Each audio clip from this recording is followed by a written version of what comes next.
Hi, my name is Charles Dark, and welcome to the After Dark Show. Today I will be telling you some stories. I hope you enjoy.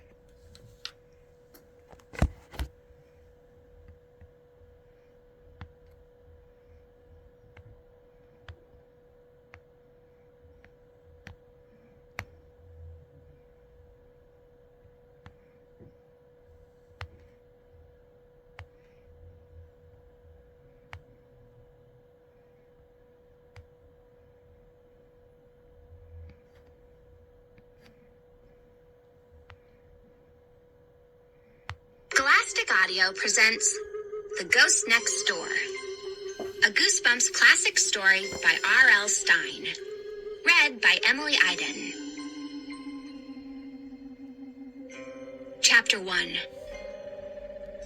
Hannah wasn't sure which had awakened her, the brittle crackling sounds or the bright yellow flames. She sat straight up in bed and stared in wide-eyed horror at the fire that surrounded her. Flames rippled across her dresser. The burning wallpaper curled and then melted. The door of her closet had burned away, and she could see the fire leaping from shelf to shelf. Even the mirror was on fire. Hannah could see her reflection, dark behind the wall of flickering flames. The fire moved quickly to fill the room. Hannah began to choke on the thick, sour smoke. It was too late to scream, but she screamed anyway. How nice to find out it was only a dream. Hannah sat up in bed, her heart pounding, her mouth as dry as cotton. No crackling flames. No leaping swirls of yellow and orange. No choking smoke. All a dream. A horrible dream. So real, but a dream. Wow, that was really scary, Hannah muttered to herself. She sank back on her pillow and waited for her heart to stop thudding so hard in her chest. She raised her gray-blue eyes to the ceiling, staring at the cool whiteness of it. Hannah could still picture the black, charred ceiling, the curling wallpaper, the flames tossing in front of the mirror. At least my dreams aren't boring, she told herself. Kicking off the light blanket, she glanced at her desk clock. Only 8:15. How can it only be 8:15? She wondered. I feel as if I've been sleeping forever. What day is it anyway? It was hard to keep track of these summer days. One seemed to melt into another. Hannah was having a lonely summer. Most of her friends had gone away on family vacations or to camp. There was so little for a 12-year-old to do in a small town like Greenwood Falls. She read a lot of books and watched a lot of TV and rode her bike around town looking for someone to hang out with. Boring. But today, Hannah climbed out of bed with a smile on her face. She was alive. Her house hadn't burned down. She hadn't been trapped inside the crackling wall of flames. Hannah pulled on a pair of day-glow green shorts and a bright orange sleeveless top. Her parents were always teasing her about being colorblind. Give me a break. What's the big deal if I like bright colors? She always replied. Bright colors, like the flames around her bed. Hey, dream, get lost, she muttered. She ran a hairbrush quickly through her short blonde hair, then headed down the hall to the kitchen. She could smell the eggs and bacon frying on the stove. Good morning, everyone, Hannah chirped happily. She was even happy to see Bill and Herb, her 6-year-old twin brothers. Pests, the noisiest nuisances in Greenwood Falls. They were tossing a blue rubber ball across the breakfast table. How many times do I have to tell you? No ball playing in the house, Mrs. Fairchild called, turning away from the stove to scold them. A million, Bill said. Herb laughed. He thought Bill was hilarious. They both thought they were a riot. Hannah stepped behind her mother and wrapped her up in a tight hug around the waist. Hannah, stop, her mother cried. I nearly knocked over the eggs. Hannah, stop! Hannah, stop! The twins imitated their mother. The ball bounced off Herb's plate, rebounded off the wall, and flew onto the stove inches from the frying pan. Nice shot, Ace, Hannah teased. The twins laughed their high-pitched laughs. Mrs. Fairchild spun around frowning. "If the ball goes in the frying pan, you're going to eat it with your eggs," she threatened, shaking her fork at them. This made the boys laugh even harder. "They're in goofy moods today," Hannah said, smiling. She had a dimple in one cheek when she smiled. "When are they ever in serious moods?" her mother demanded, tossing the ball into the hallway. "Well, I'm in a great mood today," Hannah declared, gazing out the window at a cloudless blue sky. Her mother stared at her suspiciously. "How come?" Hannah shrugged. "I just am." She didn't feel like telling her mother about the nightmare, about how good it felt just to be alive. "Where's Dad?" "Went to work early," Mrs. Fairchild said, turning the bacon with the fork. "Some of us don't get the entire summer off," she added. "What are you going to do today, Hannah?" Hannah opened the refrigerator and pulled out a carton of orange juice. "The usual, I guess. Just hang out." "I'm sorry you're having such a boring summer," her mother said, sighing. "We just didn't have the money to send you to camp." "Maybe next summer." "That's okay, Mom," Hannah replied brightly. "I'm having an okay summer, really." She turned to the twins. "How'd you guys like those ghost stories last night?" "Not scary," Herb quickly replied. "Not scary at all. Your ghost stories are dumb," Bill added. "You guys looked pretty scared to me," Hannah insisted. "We were pretending," Herb said. She held up the orange juice carton. "Want some?" "Does it have pulp in it?" Herb asked. Hannah pretended to read the carton. "Yes, it says 100% pulp." "I hate pulp," Herb declared. "Me too," Bill agreed, making a face. It wasn't the first time they'd had a breakfast discussion about pulp. "Can't you buy orange juice without pulp?" Bill asked their mother. "Can you strain it for us?" Herb asked Hannah. "Can I have apple juice instead?" Bill asked. "I don't want juice. I want milk," Herb decided. Normally, this discussion would have made Hannah scream, but today she reacted calmly. "1 apple juice and 1 milk coming up," she said cheerfully. "You certainly are in a good mood this morning," her mother commented. Hannah handed Bill his apple juice, and he promptly spilled it. After breakfast, Hannah helped her mother clean up the kitchen. "Nice day," Mrs. Fairchild said, peering out the window. "Not a cloud in the sky.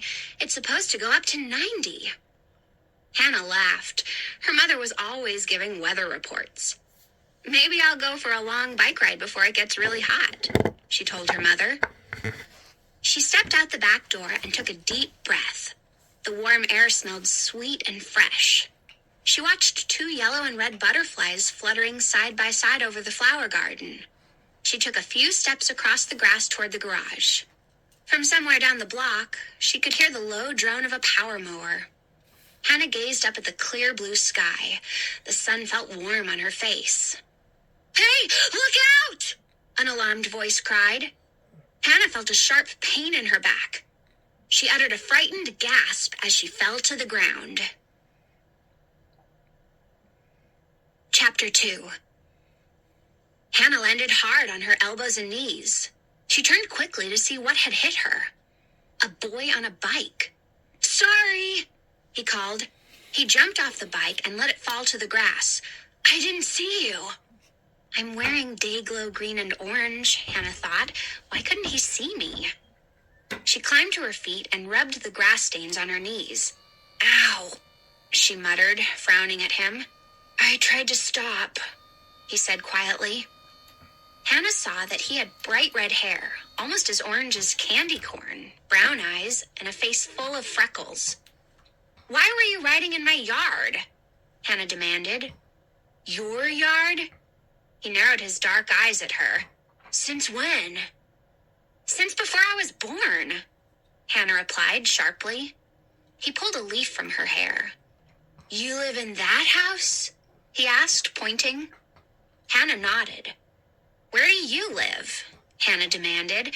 She examined her elbows. They were dirty, but not bruised. Next door, he said, turning toward the Redwood Ranch-style house across the driveway. Huh? Hannah reacted with surprise. You can't live there. Why not? He demanded. That house is empty, she told him, studying his face. It's been empty ever since the Dodsons moved away. It's not empty now, he said. I live there with my mom. How can that be? Hannah wondered. How could someone move in right next door without my knowing it? I was playing with the twins back here yesterday, she thought, gazing hard at the boy. I'm sure that house was dark and empty. What's your name? She asked. Danny Anderson. She told him her name. I guess we're neighbors, she said. I'm 12. How about you? Me too. He bent to examine his bike. Then he pulled out a tuft of grass that had gotten caught in the spokes of the back wheel. How come I've never seen you before? He asked suspiciously. How come I've never seen you? She replied. He shrugged. His eyes crinkled in the corners as a shy smile crossed his face. Well, did you just move in? Hannah asked, trying to get to the bottom of the mystery. He replied, concentrating on the bike. No? How long have you lived here? Hannah asked. A while. That's impossible, Hannah thought. There's no way he could have moved in next door without me knowing it. But before she could react, she heard a high-pitched voice calling her from the house. Hannah! Hannah! Herb won't give back my Game Boy! Bill stood on the back stoop, leaning against the open screen door. Where's Mom? Hannah shouted back. She'll get it for you. Okay. The screen door slammed hard as Bill went to find Mrs. Fairchild.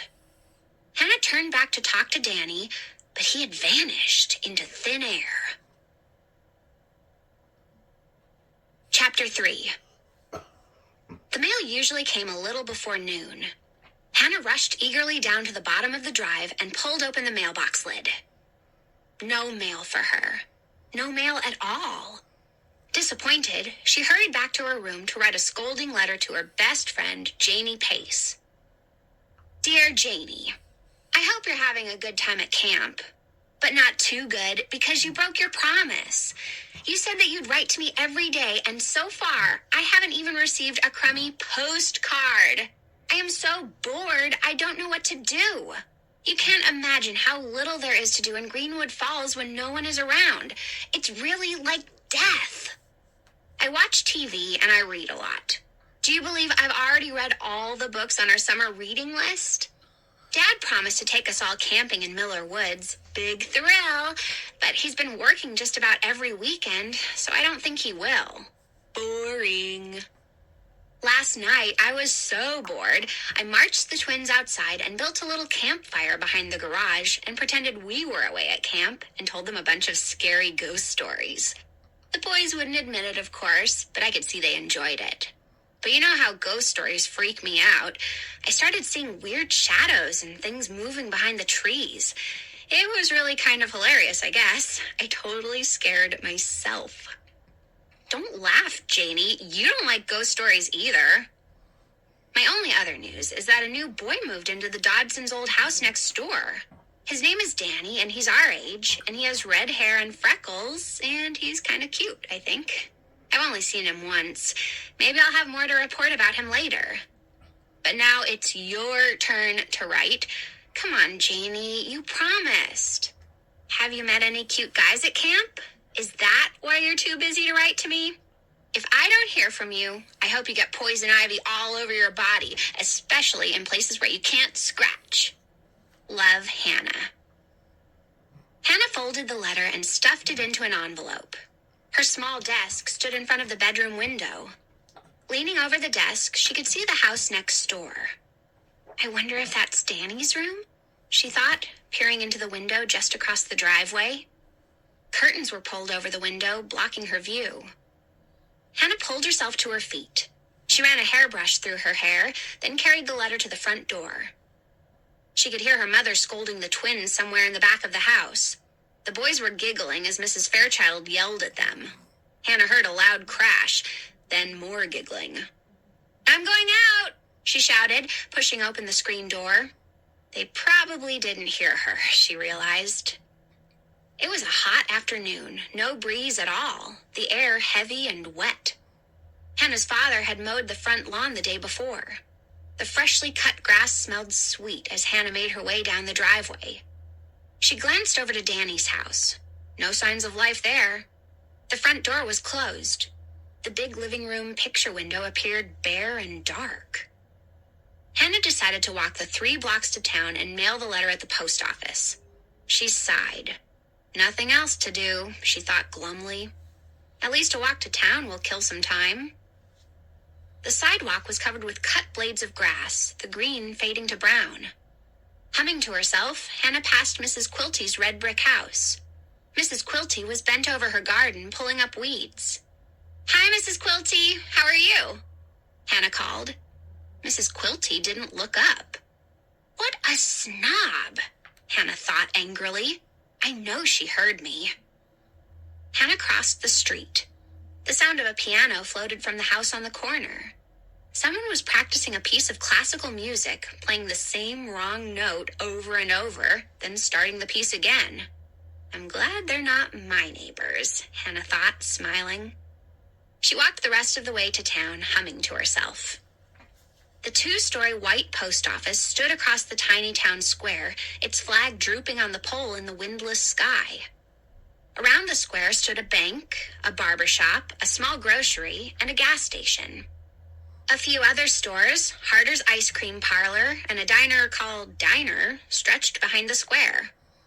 2 women were walking out of the grocery. Through the barbershop window, Hannah could see Ernie the barber sitting in the chair reading a magazine. Real lively scene, she thought, shaking her head. Hannah crossed the small grassy square and dropped her letter in the mailbox in front of the post office door. She turned back toward home, but stopped when she heard the angry shouts. The shouts were coming from behind the post office, Hannah realized.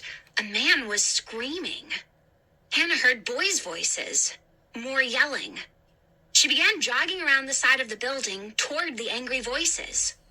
She was nearly to the alley when she heard the shrill yelp of pain. Chapter 4. Hey! Hannah called out and ran the rest of the way. What's going on? A narrow alley stretched behind the post office. It was a hidden place where kids liked to hang out. Hannah saw Mr. Chesney, the postmaster. He was shaking a fist angrily at a wiry brown mutt. There were 3 boys in the alley. Hannah recognized Danny. He was hanging behind the 2 boys she didn't recognize. The dog had its head lowered and was whimpering softly. A tall boy, thin and lanky with scraggly blonde hair, grabbed the dog gently and bent down to comfort it. "Don't throw stones at my dog!" the boy shouted at Mr. Chesney. The other boy stepped forward. He was a short, stubby kid, kind of tough-looking, with spiky black hair. He glared at Mr. Chesney, his hands balled into fists at his sides. Danny lingered away from the others, very pale, his eyes narrowed tensely. "Get away! Go! I warned you!" Mr. Chesney snarled. He was a thin, red-faced man, entirely bald, with a bushy brown mustache under his pointed nose. He wore a tight-fitting gray wool suit, despite the summer heat. "You don't have the right to hurt my dog," the blonde boy insisted, still cradling the mutt. The dog's stubby tail was wagging furiously now. The dog licked the boy's hand. "This is government property," the postmaster replied sharply. "I'm warning you. Get away from here. This isn't a hangout for you troublemakers." He took a menacing step toward the 3 boys. Hannah saw Danny take a few steps back, his expression frightened. The other 2 boys stood their ground, staring at the red-faced postmaster defiantly. They were big, Hannah saw, bigger than Danny. They appeared to be older than Danny. "I'm telling my dad you hurt Rusty," the blonde boy said. Tell your dad you were trespassing, Mr. Chesney shot back. And tell him you were rude and disrespectful. And tell him I'll file a complaint against all three of you punks if I catch you back here again. We're not punks, the heavier boy shouted angrily. Then all three boys turned and started running down the alley. The dog zigzagged excitedly at their heels, its stubby tail twitching wildly. Mr. Chesney stormed past Hannah, muttering curses to himself. He was so angry, he pushed right past her as he made his way to the front of the post office. What a jerk, Hannah thought, shaking her head. What is his problem anyway? All of the kids in Greenwood Falls hated Mr. Chesney, mainly because he hated kids. He was always shouting at them to stop loitering in the square, or stop playing such loud music, or stop talking so loudly, or stop laughing so much, or to get out of his precious alley. He acts as if he owns the whole town, Hannah thought. At Halloween, Hannah and a bunch of friends had decided to go to Mr. Chesney's house and spray paint his windows. But to their disappointment, Chesney was prepared for any Halloween trick players. He stood at the ready in his front window, an enormous shotgun in his hand. Hannah and her friends had gone on their way, disappointed and scared. He knows how much we all hate him, Hannah realized, and he doesn't care. The alley was quiet now. Hannah headed back toward the town square, thinking about Danny. He had looked so frightened, so pale. So pale, he nearly seemed to fade away in the bright sunlight. Danny's two friends didn't seem frightened at all, Hannah thought. They seemed angry and tough. Or maybe they were just acting tough because Mr. Chesney was being so horrible to the blonde boy's dog. Crossing the square, Hannah searched for signs of life. In his brightly lit shop, Ernie was still sitting in the barber chair, his face buried in a magazine. A blue station wagon had pulled into the gas station. A woman Hannah didn't recognize was hurrying to get to the bank before it closed. No sign of Danny and his two friends. I guess I'll go home and catch General Hospital, Hannah thought with a sigh. She crossed the street and made her way slowly toward home. Tall trees, maples and birches and sassafras, lined the sidewalk. The leaves were so thick, they nearly blocked the sunlight. It was cooler under their shade, Hannah realized as she walked under them. She was halfway down the block when the dark figure slid out from behind a tree. At first, Hannah thought it was just the shadow cast by the wide trunk. But then, as her eyes adjusted to the shade, the figure became clear. Hannah gasped and stopped walking. She stared hard, squinting at him, struggling to bring him into focus. He stood in a deep blue puddle of shadow. Dressed in black, he was tall and slender, his face completely hidden in darkness. Hannah felt a cold shiver of fear roll down her body. Who is he? She wondered. Why is he dressed like that? Why is he standing so still, keeping in the shadows, staring back at me from the dark shade? Is he trying to scare me? He slowly raised a hand, motioning for her to come nearer. Her heart fluttering in her chest, Hannah took a step back. Is there really someone there? A figure dressed in black? Or am I seeing shadows cast by the trees? She wasn't sure until she heard the whisper.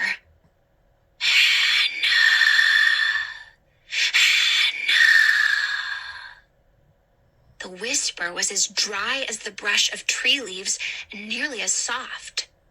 Hannah, Hannah. A slender black shadow motioning to her with arms as bony as twigs, whispering to her. Such a dry, inhuman whisper. No! Hannah cried.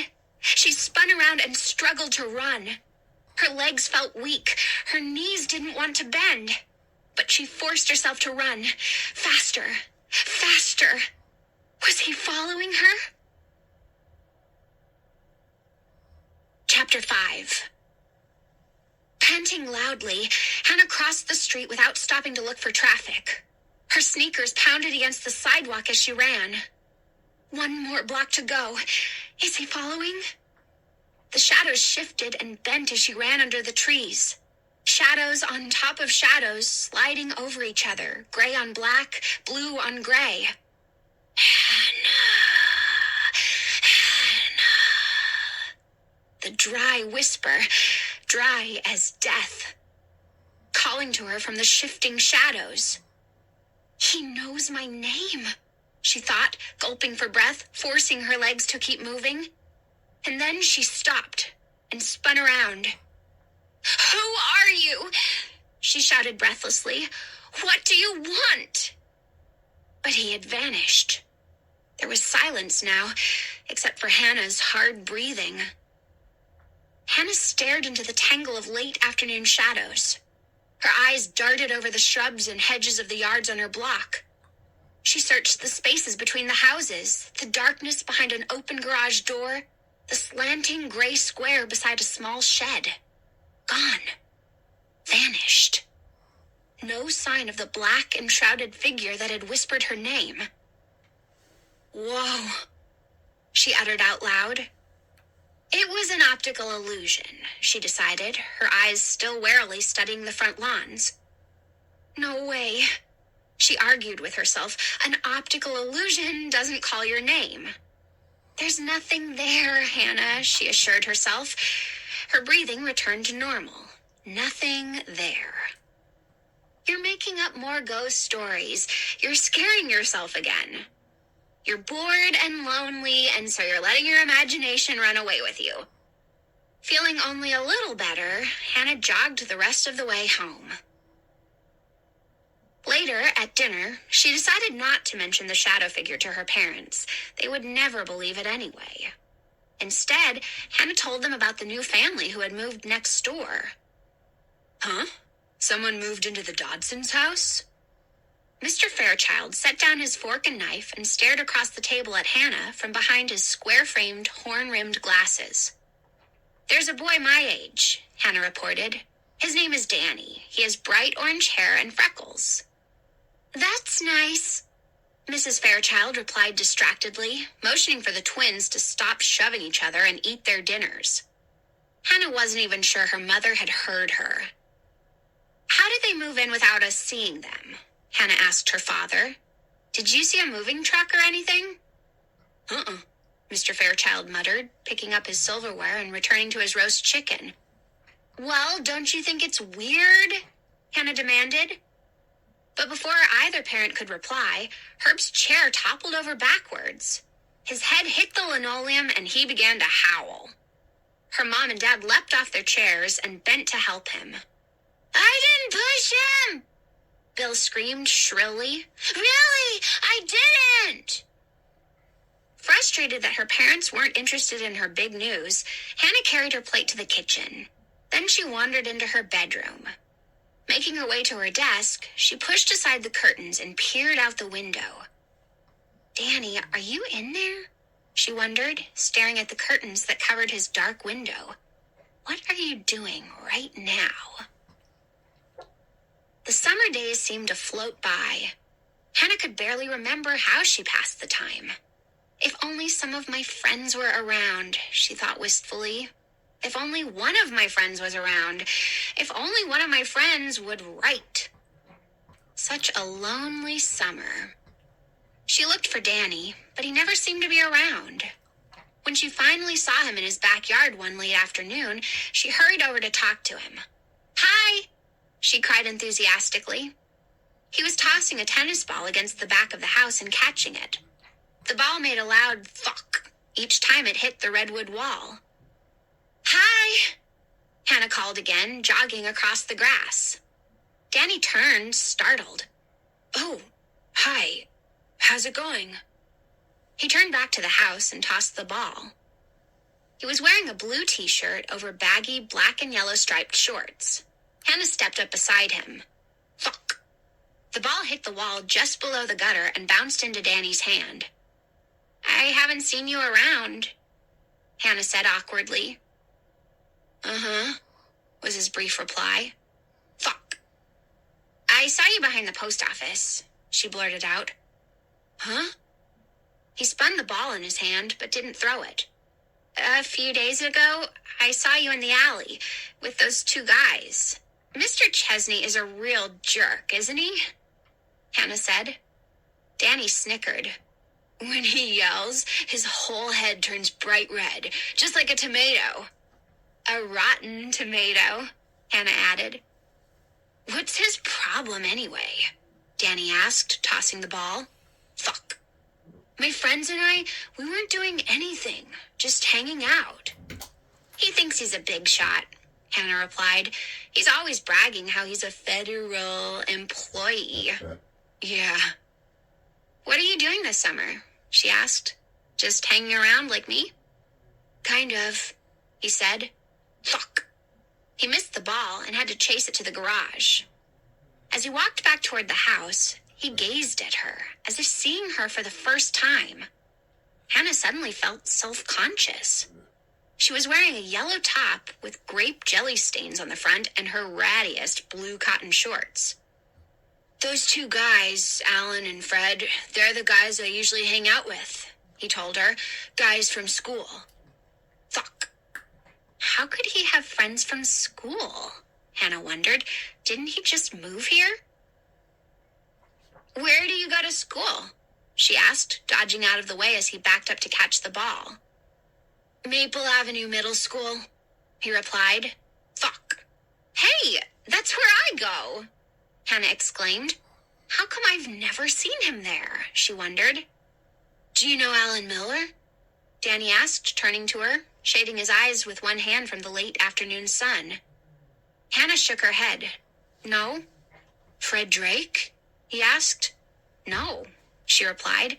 What grade are you in? I'll be in 8th this year, he said, turning back to the wall. Fuck. Me too, Hannah declared. Do you know Janie Pace?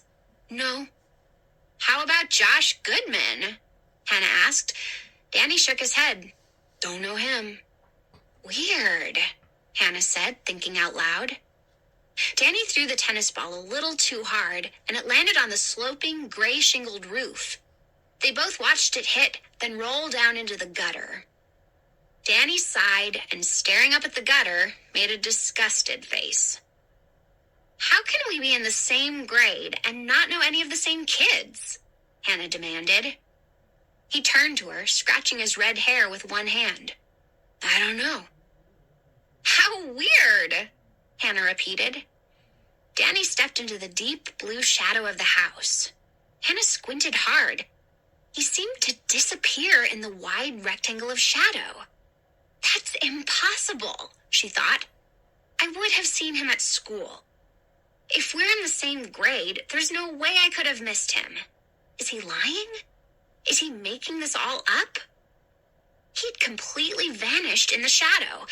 Hannah squinted hard, waiting for her eyes to adjust. Where is he? Hannah asked herself. He keeps disappearing. Like a ghost.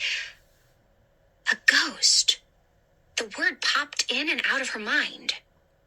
When Danny came back into view, he was pulling an aluminum ladder along the back wall of the house. What are you going to do? Hannah asked, moving closer. Get my ball, he replied, and began climbing the ladder, his white Nikes hanging over the narrow metal rungs. Hannah moved closer. Don't go up there, she said, suddenly gripped with a cold feeling. Huh? He called down. He was already halfway up the ladder, his head nearly level with the gutter. Come down, Danny. Hannah felt a wave of dread sweep over her, a heavy feeling in the pit of her stomach. I'm a good climber, he said, pulling himself up higher. I climb everything. My mom says I should be in a circus or something. Before Hannah could say anything more, he had clambered off the ladder and was standing on the sloping roof, his legs spread apart, his hands stretched high in the air. See? Hannah couldn't shake the premonition, the heavy feeling of dread. Danny, please! Ignoring her shrill cry, he bent to pick the tennis ball from the gutter. Hannah held her breath as he reached for the ball. Suddenly, he lost his balance. His eyes went wide with surprise. His sneakers slipped on the shingles. His hand shot up as if trying to grab onto something. Hannah gasped, staring helplessly as Danny toppled head first off the roof. Chapter 6. Hannah screamed and shut her eyes. I've got to get help, she thought. Her heart pounding, she forced herself to open her eyes and searched the ground for Danny. But to her surprise, he was standing in front of her, a mischievous grin on his face. Huh? Hannah uttered a gasp of surprise. You're okay? Danny nodded, still grinning. He didn't make a sound, Hannah thought, staring hard at him. He landed without making a sound. She grabbed his shoulder. You're okay? Yeah, I'm fine, Danny said calmly. My middle name is Daredevil. Danny Daredevil Anderson. That's what my mom always says. He tossed the ball casually from hand to hand. You scared me to death, Hannah cried. Her fright was turning to anger. Why did you do that? He laughed. You could have been killed, she told him. No way, he replied quietly. She scowled at him, staring hard into his brown eyes. Do you do stuff like that all the time? Falling off roofs just to scare people? His grin grew wider, but he didn't say anything. He turned away from her and tossed the tennis ball at the house. Fuck. You were falling head first, Hannah said. How did you land on your feet? Danny chuckled. Magic, he replied slyly. But, Hannah! Hannah! She turned to see her mother calling to her from the back stoop. What is it? Hannah shouted. Fuck. I have to go out for an hour. Can you come take care of Bill and Herb? Hannah turned back to Danny. I've got to go. See you. See you, he replied, flashing her a freckle-faced grin. Fuck. Hannah heard the sound of the ball against the redwood wall as she jogged across the driveway to her house. Again, she pictured Danny plummeting off the roof. How did he do it? She wondered. How did he land on his feet so silently? I'll only be gone an hour, her mother said, searching her bag for the car keys. How is it out? It's supposed to cloud up and rain tonight. Another weather report, Hannah thought, rolling her eyes. Don't let them kill each other if you can help it, Mrs. Fairchild said, finding the keys and shutting her bag. That was Danny, Hannah told her, the new kid next door. Did you see him? Sorry. Mrs. Fairchild hurried to the door. You didn't see him? Hannah called. The screen door slammed. Bill and Herb appeared and pulled Hannah into their room. Chutes and ladders, Bill demanded. Yeah, let's play chutes and ladders, Herb echoed. Hannah rolled her eyes. She hated that game. It was so lame. Okay, she agreed with a sigh. She dropped down across from them on the rug. Yay! Bill cried happily, opening the game board. You play? Yeah, I'll play, Hannah told him unhappily. And can we cheat? Bill asked. Yeah, let's cheat, Herb urged with grinning enthusiasm. After dinner, the twins were upstairs arguing with their parents over which of them got to take the last bath. They both hated baths and always fought to be the last. Hannah helped clear the table, then wandered into the den. She was thinking about Danny as she made her way to the window. Pushing aside the curtains, she pressed her forehead against the cool glass and stared across the drive to Danny's house. The sun had lowered behind the trees. Danny's house was cast in heavy, dark shadows. The windows were covered with curtains and blinds. Hannah realized she had never actually seen anyone inside the house. She had never seen Danny go into the house or come out of it. She had never seen anyone come out of the house. Hannah stepped back from the window, thinking hard. She remembered the morning she had met Danny after he had run her down in the backyard. She had been talking to him, and he had vanished into thin air. She thought about how he had seemed to disappear into the shadow at the side of his house, how she'd had to squint real hard to see him. And she thought about how he had seemed to float to the ground, landing silently from the roof. Silent as a ghost. "Hannah, what are you thinking?" she scolded herself. "Am I making up another ghost story?" She suddenly had so many questions running through her mind. How had Danny and his family moved in without her noticing? How could he be in her school, in her grade, without her ever seeing him there? How come she didn't know his friends and he didn't know hers? It's all so weird, Hannah thought. I'm not imagining it all. I'm not making it up. What if Danny really is a ghost? If only she had someone to talk to, someone to discuss Danny with. But her friends were all away, and her parents would certainly never listen to such a crazy idea. I'll have to prove it myself, Hannah decided. I'll study him. I'll be scientific. I'll observe him. I'll spy on him. Yes, I'll spy on him. I'll go look in his kitchen window, she decided. She stepped out onto the back stoop and pushed the screen door shut behind her. It was a warm, still night. A pale sliver of moon hung above the backyard in a royal blue sky. As Hannah headed across her backyard, taking long, rapid strides, crickets began to chirp loudly. Danny's house loomed in front of her, low and dark against the sky. The ladder was still propped against the back wall. Hannah crossed the driveway that separated her yard from his. Her heart pounding, she crept across the grass and climbed the 3 low concrete steps onto the back stoop. The kitchen door was closed. She stepped up to the door, pressed her face close to the window, peered into the kitchen, and gasped. Chapter 7. Hannah gasped because Danny was staring back at her from the other side of the window. "Oh!" she cried out and nearly toppled backwards off the narrow stoop. Inside the house, Danny's eyes opened wide with surprise.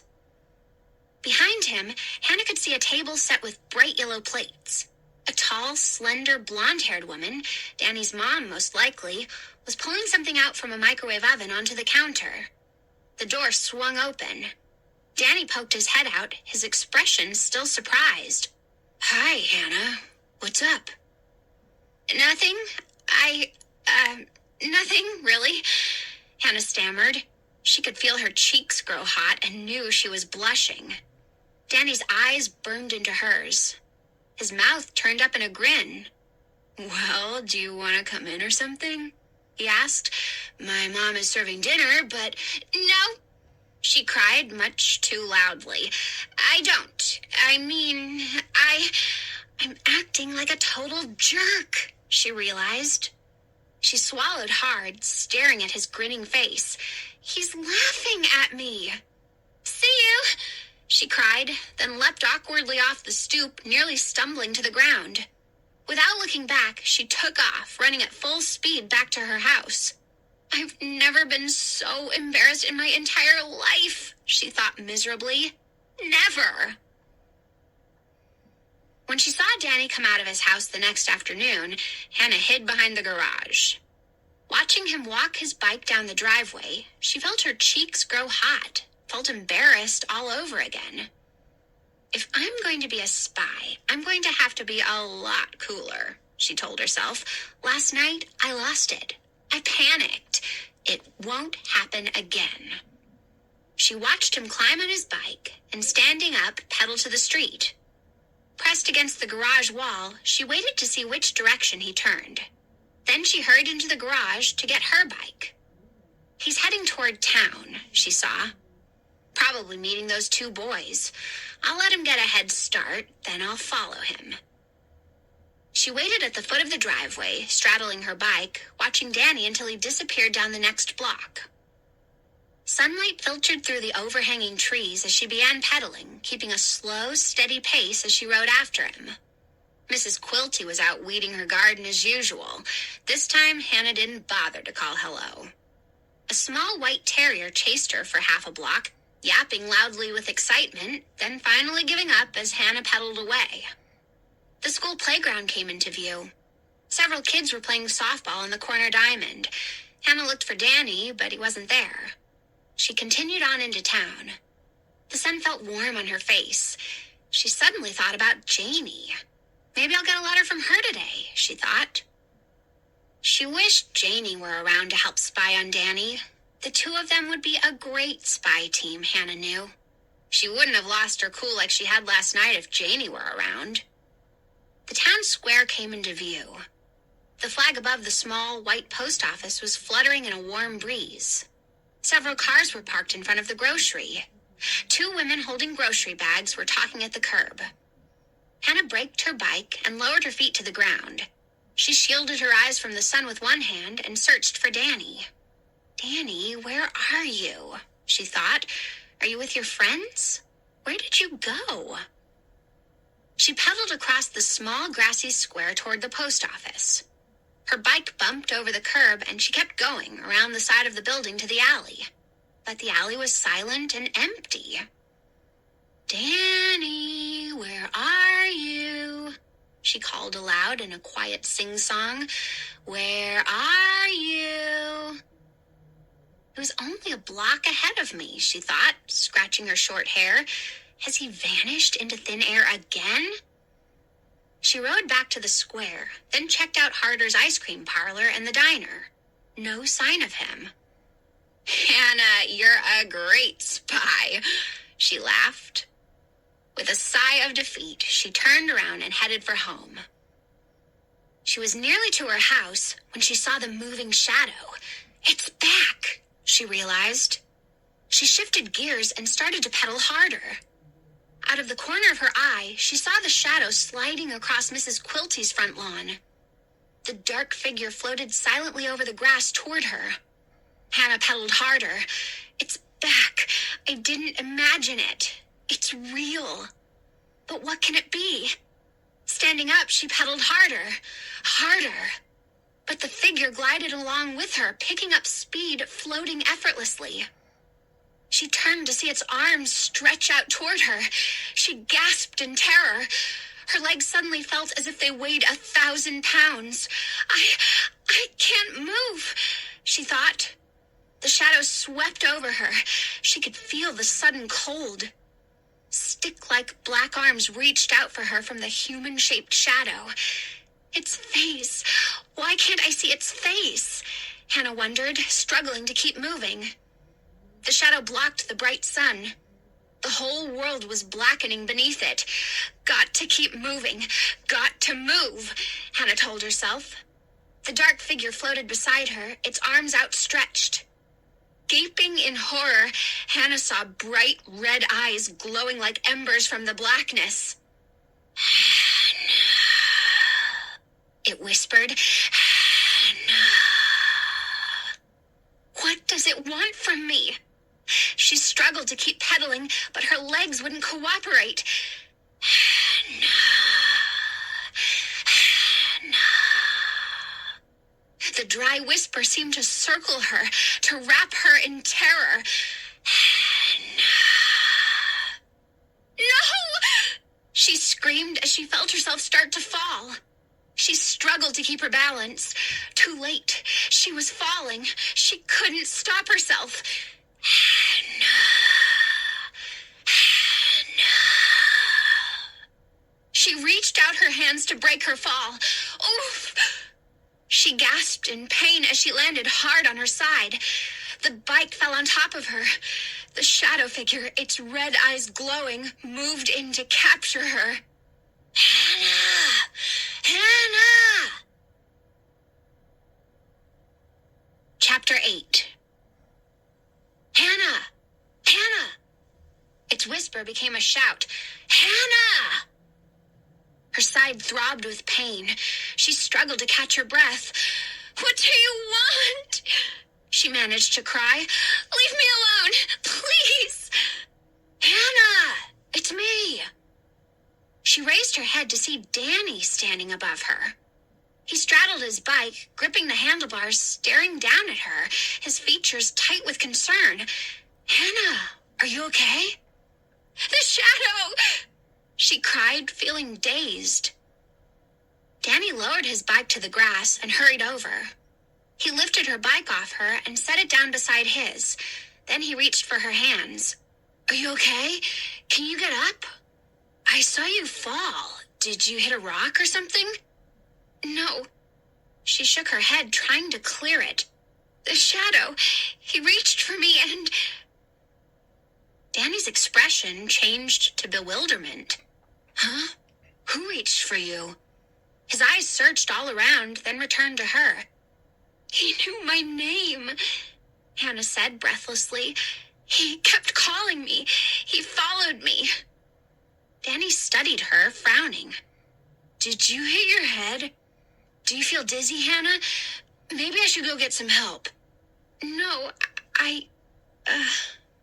She gazed up at him. "Didn't you see him? He was dressed in black. He had these glowing red eyes." Danny shook his head, his eyes still studying her warily. "I only saw you," he said softly. "You were riding really fast. Over the grass. I saw you fall." "You didn't see someone wearing black? A man chasing me?" Danny shook his head. "There was no one else on the street, Hannah. Just me." "Maybe I did bump my head," Hannah muttered, raising her hands to her short hair. Danny reached out a hand. "Can you stand? Are you hurt?" I guess I can stand." She allowed him to pull her to her feet. Her heart was still pounding. Her entire body felt shaky. Narrowing her eyes, she searched the front yards, her eyes lingering in the wide circles of shade from the neighborhood's old trees. No one in sight. "You really didn't see anyone?" she asked in a tiny voice. He shook his head. "Just you. I was watching from over there." He pointed to the curb. "But I thought..." Her voice trailed off. She could feel her face grow red. "This is embarrassing," she thought. "He's going to think I'm a total nutcase." And then she thought, maybe I am. "You were going so fast," he said, picking up her bike for her. "And there are so many shadows from all the trees, and you were frightened. So maybe you imagined a guy dressed in black." "Maybe," Hannah replied weakly. But she didn't think so. High white clouds drifted over the sun the next afternoon as Hannah jogged down the driveway to the mailbox. Somewhere down the block, a dog barked. She pulled down the lid and eagerly reached inside. Her hand slid over bare metal. No mail. Nothing. Sighing with disappointment, she slammed the mailbox lid shut. Janie had promised to write every day. She had been gone for weeks, and Hannah still hadn't received even a postcard. None of her friends had written to her. As she trudged back up the driveway, Hannah glanced at Danny's house. The white clouds were reflected in the glass of the big living room window. Hannah wondered if Danny was home. She hadn't seen him since yesterday morning after falling off her bike. "My spying isn't going too well," she sighed. Taking another glance at Danny's front window, Hannah headed back up the drive to the house. "I'll write to Janie again," she decided.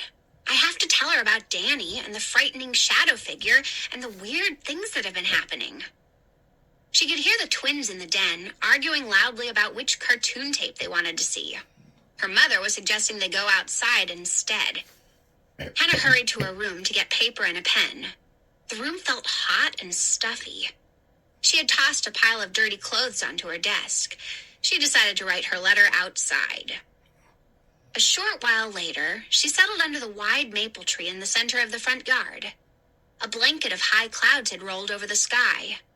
The sun was trying to poke out from the white glare. The old leafy tree protected her in comforting shade. Hannah yawned. She hadn't slept well the night before. "Maybe I'll take a nap later," she thought. "But first, have to write this letter." Leaning back against the solid trunk, she began to write. "Dear Janie, how are you? I seriously hope you've fallen in the lake and drowned. That would be the only good excuse for not writing to me in all this time. How could you abandon me here like this? Next summer, one way or the other, I'm going to camp with you. Things are definitely weird around here.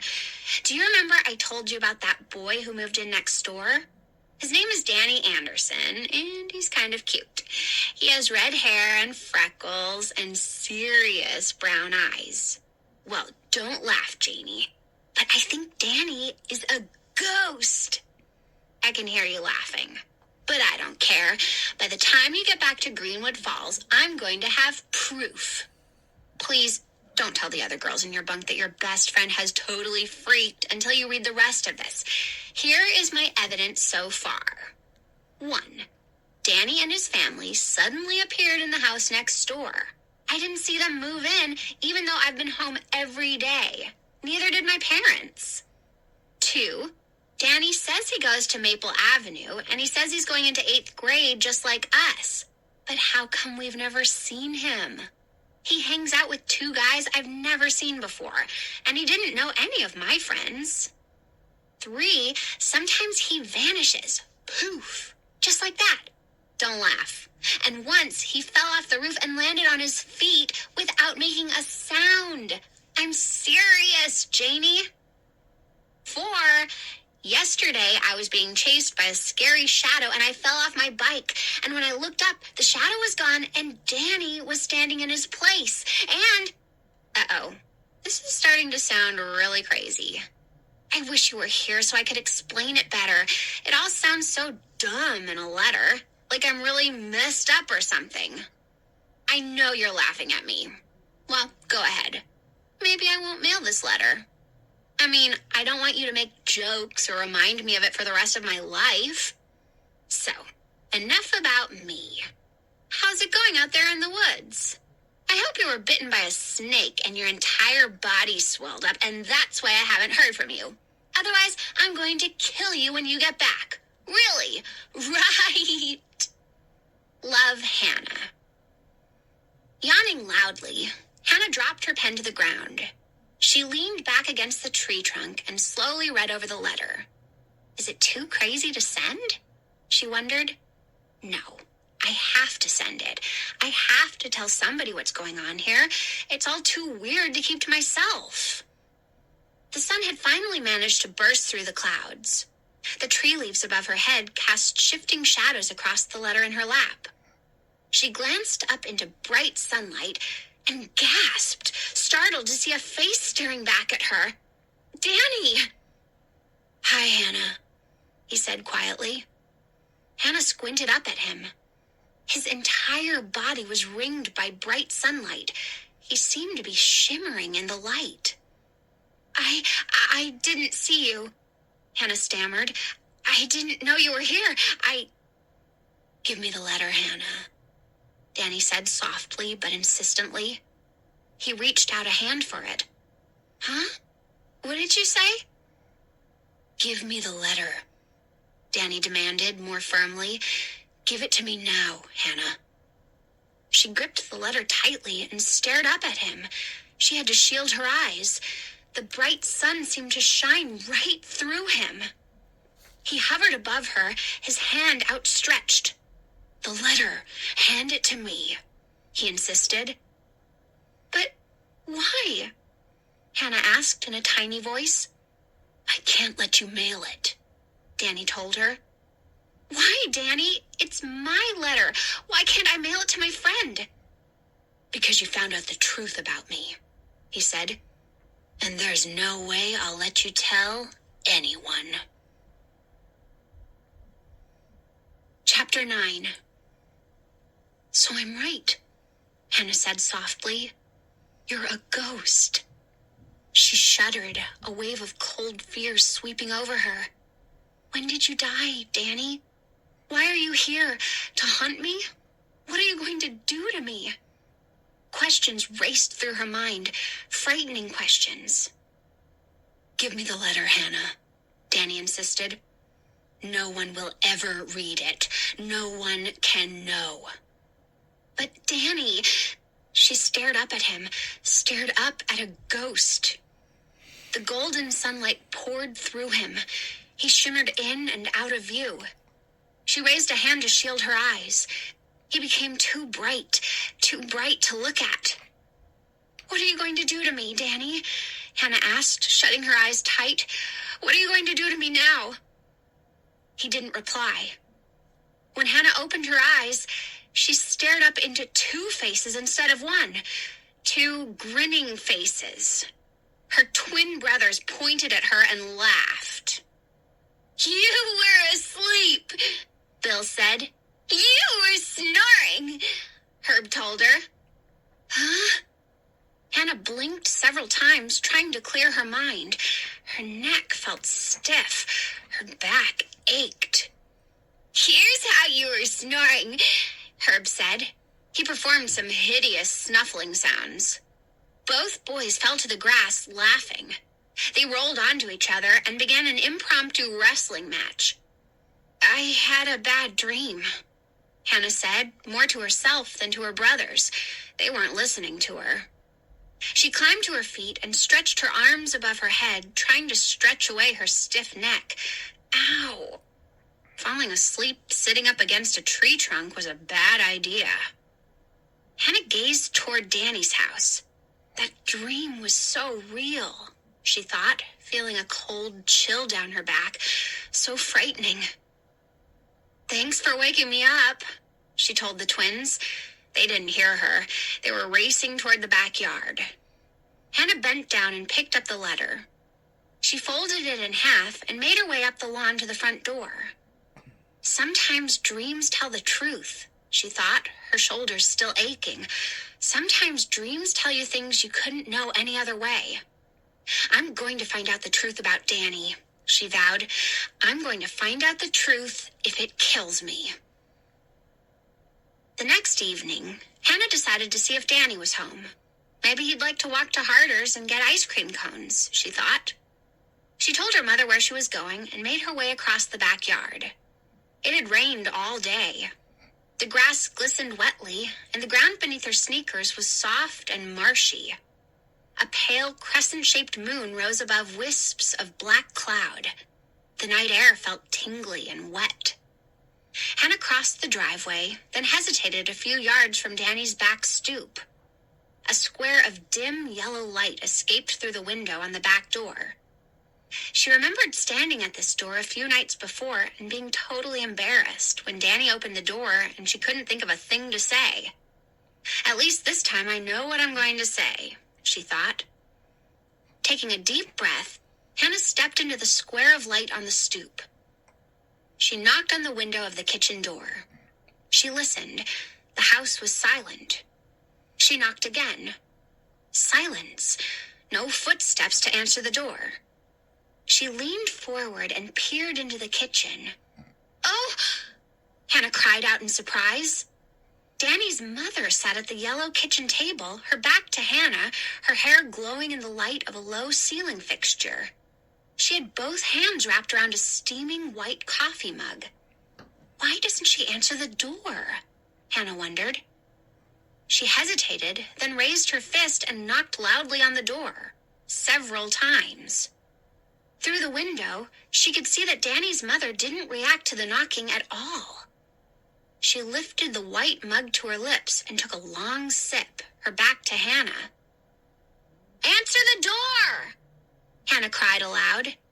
She knocked again and called, Mrs. Anderson! Mrs. Anderson! It's me, Hannah, from next door. Under the cone of light, Danny's mother set the white mug down on the yellow table. She didn't turn around. She didn't move from her chair. Mrs. Anderson!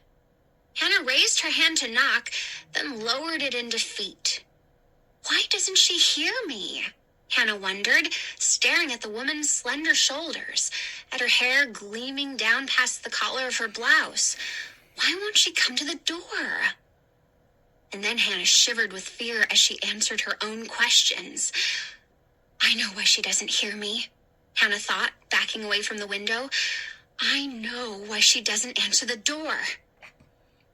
Overcome with fear, Hannah uttered a low moan and backed away from the light, off the stoop, into the safety of the darkness.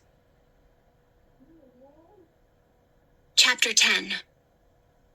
Trembling all over, Hannah wrapped her arms around her chest as if shielding herself from her frightening thoughts. Mrs. Anderson doesn't hear me because she isn't real. Hannah realized she isn't real. She's a ghost. Like Danny. A ghost family has moved next door to me. And here I am, standing in this dark backyard, trying to spy on a boy who isn't even alive. Here I am, trembling all over, cold with fear, trying to prove what I'm already sure of. He's a ghost. His mother is a ghost. And I... The kitchen light went out. The back of Danny's house was completely dark now. The pale light from the crescent moon trickled onto the glistening, wet grass. Hannah stood, listening to the silence, trying to force away the frightening thoughts that crowded her mind until it felt as if her head were about to burst. Where is Danny? She wondered. Crossing the driveway, she headed back to her house. She could hear music and voices from the TV in the den. She could hear the twins' laughter floating out from the upstairs window of their room. Ghosts, she thought, staring at the lighted windows, like bright eyes shining back at her. Ghosts. I don't believe in ghosts. The thought made her feel a little less frightened. She suddenly realized her throat was dry. The night air felt hot and sticky against her skin. She thought of ice cream again. Going to Harder's and getting a double scoop cone seemed an excellent idea. Cookies and cream, Hannah thought. She could already taste it. She hurried into the house to tell her parents she was walking into town. At the doorway to the dark paneled den, she stopped. Her parents, bathed in the glow of the TV screen, turned to her expectantly. What's up, Hannah? She had a sudden impulse to tell them everything. And so she did. The people next door, they're not alive, she blurted out. They're ghosts. You know Danny, the boy my age? He's a ghost. I know he is. And his mother... Hannah, please. We're trying to watch, her father said, pointing to the TV with a can of Diet Coke in his hand.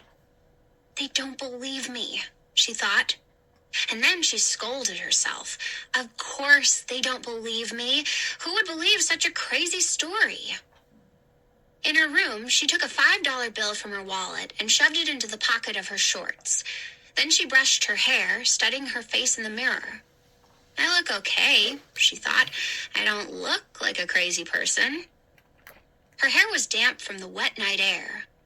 Maybe I'll let it grow, she thought, watching it fall into shape around her face. I should have something to show for this summer.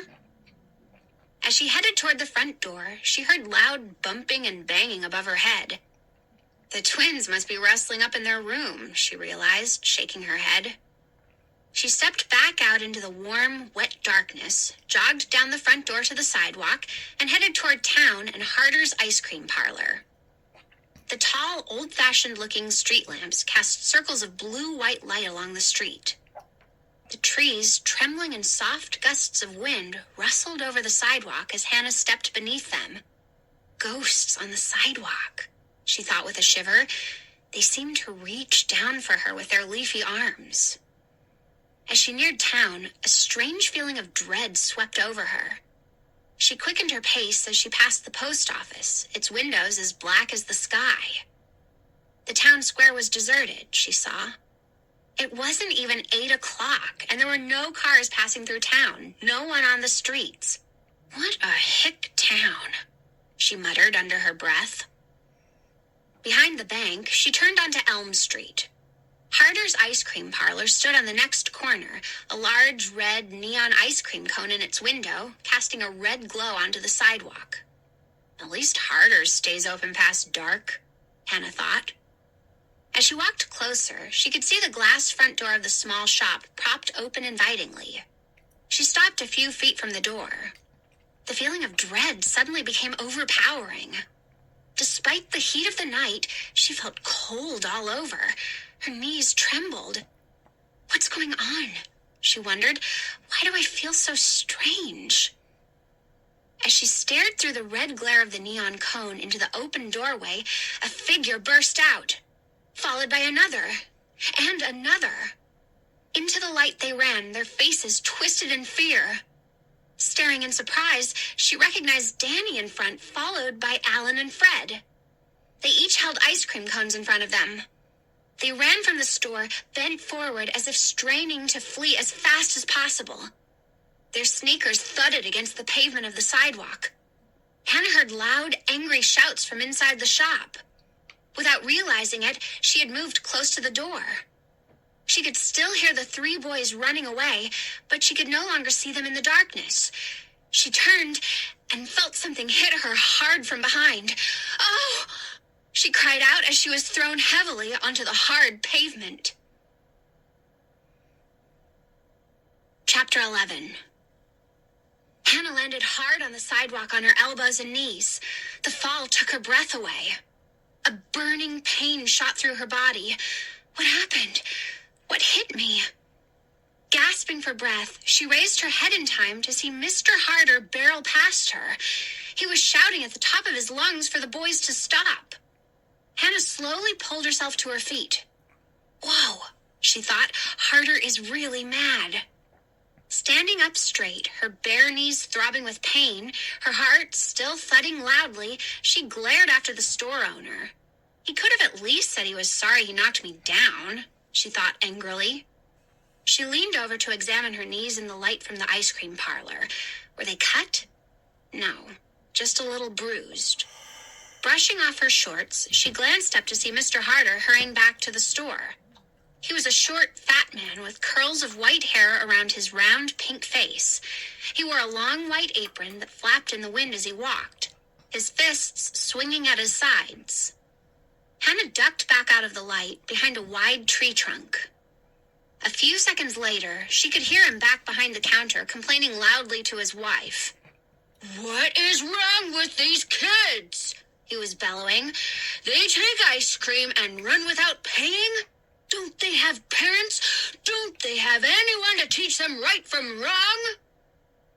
Mrs. Harder murmured something to soothe her husband. Hannah couldn't hear the words.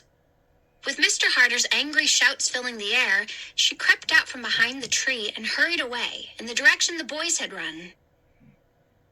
Why did Danny and his friends pull such a stupid stunt? She wondered. What if they had been caught? Was it really worth being arrested, getting a police record just for an ice cream cone? Halfway down the block, she could still hear Mr. Harder bellowing with rage from inside his small shop. Hannah started to run, eager to get away from his angry voice. Her left knee ached. The air suddenly felt stifling hot, heavy and damp. Strands of hair were matted against her forehead from sweat. She pictured Danny running from the store, holding the ice cream cone in one hand. She pictured the frightened expression on his face as he fled. She pictured Alan and Fred right behind him, their sneakers thudding against the pavement as they made their getaway.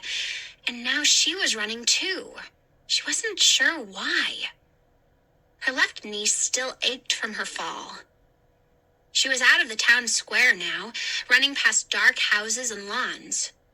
She turned a corner, the street lamp casting a cone of white light around her. More houses, a few porch lights lit, no one on the street. Such a boring little town, she thought again. She stopped short when she saw the three boys. They were halfway up the block, huddled behind a tall, wall-like hedge. "Hey, you guys!" Her voice came out a whisper. Running in the street, she made her way toward them quickly. As she came closer, she could see them laughing together, enjoying their ice cream cones. They hadn't seen her. Hannah made her way into the deep shadows on the other side of the street. Keeping in the dark, she crept closer until she was in the yard across the street from them, hidden by a bushy evergreen shrub. Fred and Alan were shoving each other playfully, enjoying their triumph over the store owner. Danny stood by himself, behind them against the tall hedge, silently licking his cone. Harders was having a special tonight, Alan declared loudly. Free ice cream! Fred hee-hawed and slapped Alan hard on the back. Both boys turned to Danny. The light from the street lamp made their faces look pale and green. You looked real scared, Alan told Danny. I thought you were going to puke your guts out. Hey, no way, Danny insisted. I was the first one out of there, you know. You guys were so slow, I thought I'd have to come back and rescue you. Yeah, for sure, Fred replied sarcastically. Danny's acting tough, Hannah realized. He's trying to be like them. That was kind of exciting, Danny said, tossing the remainder of his cone into the hedge. But maybe we'd better be careful. You know, not hang around there for a while. Hey, it's not like we robbed a bank or something, Alan said. It was just ice cream. Fred said something to Alan that Hannah couldn't hear, and the two boys started wrestling around, uttering high-pitched giggles. Hey guys, not so loud, Danny warned. I mean, let's go back to Harders, Alan suggested. I wanted 2 scoops. Fred hee-hawed and slapped Alan a high five. Danny joined in the laughter. Hey guys, we should get going, Danny said. Before his friends could reply, the street filled with light. Hannah turned to see 2 bright white lights looming toward them. Car headlights. The police, Hannah thought. They're caught. All 3 of them are caught. Chapter 12. The car stopped. Hannah peered out from behind the shrub. Hey, you kids! The driver called to the boys in a gruff voice. He poked his head out the car window. It isn't the police, Hannah realized, breathing a long sigh of relief. The boys froze against the hedge. In the dim light from the street lamp, Hannah could see that the driver was an elderly man, white-haired, wearing glasses. We're not doing anything, just talking, Fred called to the man. Do any of you know how to get to Route 112? The man asked. The light went on inside the car. Hannah could see a road map in the man's hand. Fred and Alan laughed, relieved laughter. Danny continued to stare at the driver, his expression still frightened. Route 112? The man repeated. Main Street turns into Route 112, Alan told the man, pointing in the direction the car was heading. Go up 2 blocks, then turn right. The light went out in the car. The men thanked them and drove off. The boys watched until the car had disappeared in the darkness. Fred and Alan slapped each other high fives. Then Fred shoved Alan into the hedge. They all laughed giddily. Hey, look where we are, Alan said, surprised. The boys turned toward the driveway. From her hiding place across the street, Hannah followed their gaze. At the end of the hedge stood a tall wooden mailbox on a pole. A hand-carved swan's head perched on top of the box, which had graceful wings jutting out from its sides. It's Chesney's house, Alan said, making his way along the hedge toward the mailbox. He grabbed the wings with both hands. Do you believe this mailbox? Chesney carved it himself, Fred said, snickering. What a dork. It's his pride and joy, Alan sneered. He pulled open the lid and peered inside. Empty. Who would write to him? Danny declared, trying to sound as tough as his 2 friends. Hey, I've got an idea, Danny, Fred said. He stepped behind Danny and started shoving him toward the mailbox. Whoa, Danny protested.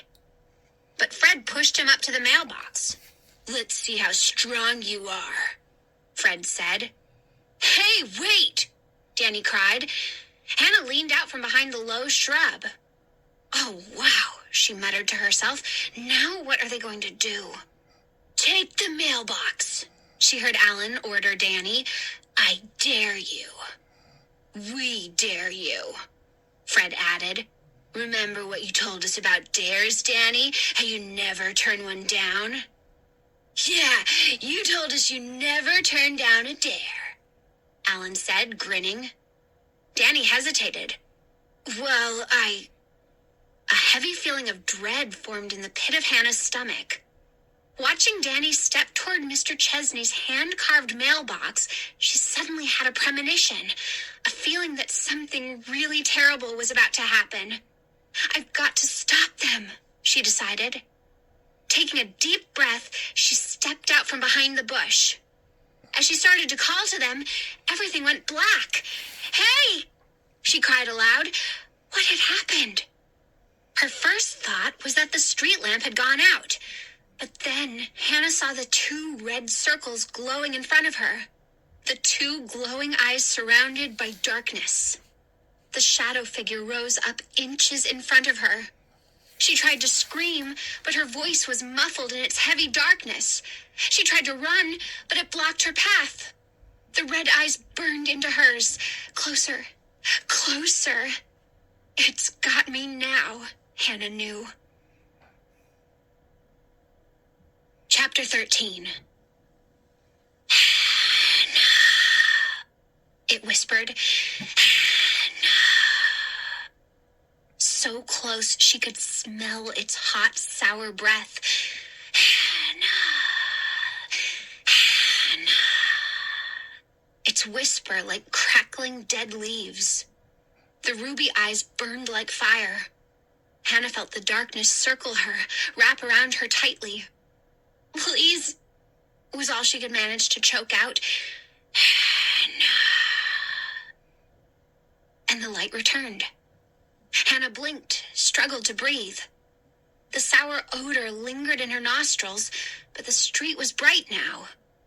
Car headlights washed over her. It's gone, Hannah realized. The lights had chased away the shadow figure. But would it return?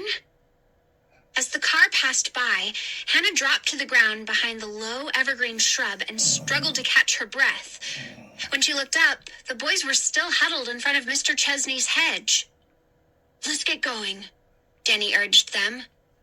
No way, not yet, Alan said, stepping in front of Danny to block his way. You're forgetting about our dare. Fred shoved Danny toward the mailbox. Go ahead, take it. Hey, wait! Danny spun around. I never said I'd do it. I dared you to take Chesney's mailbox, Fred told him. Remember, you told us you never turned down a dare? Alan laughed. Chesney will come out tomorrow and think his swan flew away. No, wait, Danny protested. Maybe it's a dumb idea.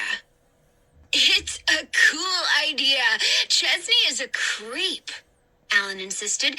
Everyone in Greenwood Falls hates his guts. Take his mailbox, Danny, Fred challenged. Pull it up. Come on. I dare you. No, Danny tried to back away, but Fred held him from behind by the shoulders. You chicken? Alan challenged. Look at the chicken, Fred said in a mocking, babyish voice. Cluck, cluck. I'm not a chicken, Danny snapped angrily. Prove it, Alan demanded. He grabbed Danny's hands and raised them to the carved wings that stretched from the sides of the mailbox. Go ahead, prove it. What a riot, Fred declared. The town postmaster, his mailbox flies away. Don't do it, Danny, Hannah urged silently from her dark hiding place across the street. Please, don't do it. Another set of car headlights made the 3 boys back away from the mailbox. The car rolled past without slowing. Let's go, it's getting late, Hannah heard Danny say. But Fred and Alan insisted, teasing him, challenging him. As Hannah stared into the white light of the street lamp, Danny stepped up to Chesney's mailbox and grabbed the wings. Danny, wait! Hannah cried.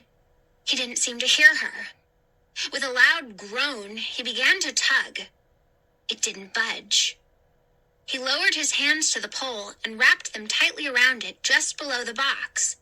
He tugged again. "It's in really deep," he told Alan and Fred. "I don't know if I can get it." "Try again," Alan urged.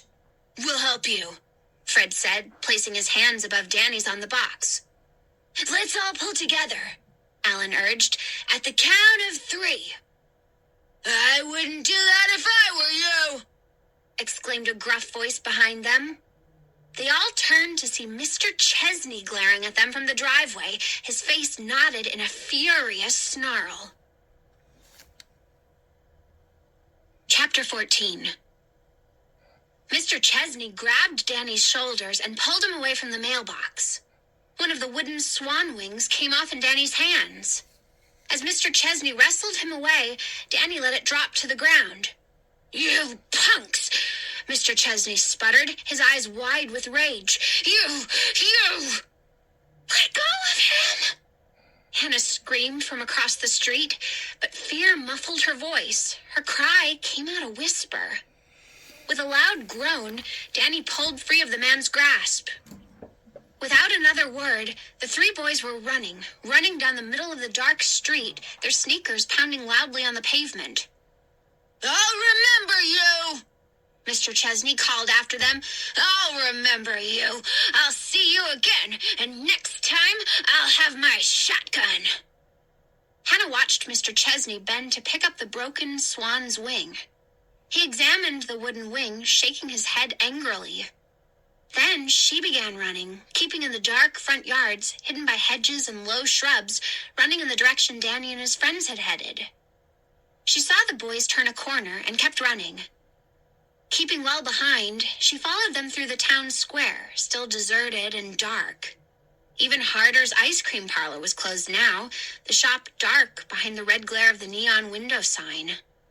2 dogs, tall, ungainly mutts with thin, shaggy frames, crossed the street in front of them, trotting slowly out for their evening walk. The dogs didn't look up as the boys ran past. Halfway up the next block, she saw Fred and Alan collapse beneath a dark tree, giggling up at the sky as they sprawled on the ground. Danny leaned against the wide tree trunk, panting loudly. Fred and Alan couldn't stop laughing. "Did you see the look on his face when that stupid wing dropped off?" Fred cried. "I thought his eyes were going to pop out," Alan exclaimed gleefully. "I thought his head was going to explode." Danny didn't join in their laughter. He rubbed his right shoulder with one hand. "He really wrecked my shoulder when he grabbed me," he said, groaning. "You should sue him," Alan suggested. He and Fred laughed uproariously, sitting up to slap each other high fives. "No, really," Danny said quietly, still rubbing the shoulder. "He really hurt me when he swung me around. I thought..." "What a creep," Fred said, shaking his head. "We'll have to pay him back," Alan added. "We'll have to..." "Maybe we should stay away from there," Danny said, still breathing hard. "You heard what he said about getting a shotgun." The other 2 boys laughed scornfully. "Yeah, for sure.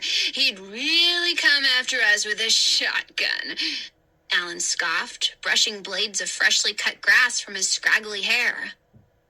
"The respected town postmaster shooting at innocent kids," Fred said, snickering. "No way. He was just trying to scare us. Right, Danny?" Danny stopped rubbing his shoulder and frowned down at Alan and Fred, who were still sitting in the grass. "I don't know." "Ooh, Danny is scared," Fred cried. "You're not scared of that old geek, are you?" Alan demanded. "Just because he grabbed your shoulder doesn't mean..." "I don't know," Danny interrupted angrily.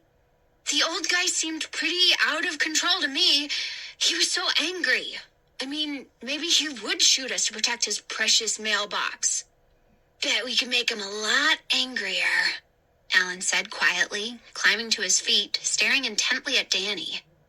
Yeah, bet we could, Fred agreed, grinning. Unless you're chicken, Danny, Alan said, moving close to Danny, challenge in his voice. It's getting late, Danny said, trying to read his watch in the dark. I promised my mom I'd get home. Fred climbed to his feet and moved next to Alan. We should teach Chesney a lesson, he said, brushing blades of grass off the back of his jeans. His eyes gleamed mischievously in the dim light. We should teach him not to pick on innocent kids. Yeah, you're right, Alan agreed, his eyes on Danny. I mean, he hurt Danny. He had no business grabbing him like that. I've got to get home. See you guys tomorrow, Danny said, waving. Okay, see you, Fred called after them. At least we got some free ice cream tonight, Alan exclaimed. As Danny walked quickly away, Hannah could hear Alan and Fred giggling their gleeful, high-pitched giggles. Free ice cream, she thought, frowning. Those two guys are really looking for trouble. She couldn't help herself. She had to say something to Danny. Hey, she called, running to catch up to him. He spun around, startled. Hannah, what are you doing here? I followed you. From the ice cream store, she confessed. He snickered. You saw everything? She nodded. Why do you hang out with those two guys? She demanded. He scowled, avoiding her eyes, picking up his pace. They're okay, he muttered. They're going to get in big trouble one of these days, Hannah predicted. They really are. Danny shrugged. They just talk tough. They think it's cool, but they're really okay. But they stole ice cream cones and... Hannah decided she'd said enough. They crossed the street in silence. Hannah glanced up to see the pale crescent of moon disappear behind black wisps of cloud. The street grew darker. The trees shook their leaves, sending whispers all around. Danny kicked a stone down the sidewalk. It clattered softly onto the grass. Hannah suddenly remembered going over to Danny's house earlier to get him. In all the excitement of the stolen ice cream cones and Mr. Chesney and his mailbox, she'd completely forgotten what had happened on his back stoop. I went over to your house tonight, she started reluctantly, before I went into town. Danny stopped and turned to her, his eyes studying hers. Yeah? I thought maybe you'd want to walk to town or something, Hannah continued. Your mother was home, in the kitchen. He continued to stare hard at her, as if trying to read her thoughts. I knocked and knocked on the kitchen door, Hannah said, tugging a strand of blonde hair off her forehead. I could see your mother at the table. She had her back to me. She didn't turn around or anything. Danny didn't reply. He lowered his eyes to the pavement and started walking again, hands shoved in his pockets. It was so strange, Hannah continued. I knocked and knocked, really loud, but it was like your mother was in a different world or something. She didn't answer the door. She didn't even turn around. Their houses came into view ahead of them. A porch light sent a yellow glow over Hannah's front lawn. On the other side of the driveway, Danny's house loomed in darkness. Hannah's throat suddenly felt dry. She wished she could ask Danny what she really wanted to ask. Are you a ghost? Is your mother a ghost too? That was the real question in Hannah's mind. But it was too crazy, too stupid. How can you ask a person if he is real or not? If he is alive or not? Danny, why didn't your mother answer the door? She asked quietly. Danny turned at the bottom of her driveway, his expression set, his eyes narrowed. His face glowed eerily in the pale yellow light from the porch. Why? Hannah repeated impatiently. Why didn't she answer the door? He hesitated. I guess I should tell you the truth. he said finally, his voice a whisper, as soft as the whisper of the shuddering trees. Chapter 15. Danny leaned close to Hannah. She could see that his red hair was matted to his forehead by perspiration. His eyes burned into hers. "There's a good reason why my mother didn't answer the door," Danny told her. "Because she's a ghost," Hannah thought. She felt a cold shiver roll down her back, a tremor of fear. She swallowed hard. "Am I afraid of Danny?" she asked herself. Yes, a little, she realized. Her scary dream about him flashed into her mind. Yes, a little. "You see," Danny started, then hesitated. He cleared his throat. He shifted his weight nervously. "You see, my mom is deaf." Huh? Hannah wasn't sure she had heard correctly. It wasn't at all what she was expecting. "She got this inner ear infection," Danny explained in a low voice, keeping his eyes trained on Hannah. "In both ears, a couple of years ago. The doctors treated it, but the infection spread. They thought they could save one ear, but they couldn't. It made her completely deaf." You mean," Hannah stammered. "That's why she couldn't hear you knocking," Danny explained. "She can't hear anything at all." He lowered his eyes to the ground. "I see," Hannah replied awkwardly. "I'm sorry, Danny. I didn't know. I thought, well, I didn't know what to think." "Mom doesn't like people to know," Danny continued, backing toward his house. "She thinks people will feel sorry for her if they know. She hates to have people feeling sorry for her. She's a really good lip reader. She usually fools people." "Well, I won't say anything," Hannah replied. I won't tell anyone. She suddenly felt very stupid. Her head lowered, she made her way up the driveway toward her front walk. "See you tomorrow," Danny called. "Yeah, okay," she replied, thinking about what he had just told her. She looked up to wave goodnight to him, but he had vanished. Hannah turned and began jogging around the side of the house toward the back door. Danny's words troubled her. She realized all of her thoughts about ghosts may have been a big mistake. Her parents were always predicting that someday her imagination would run away with her.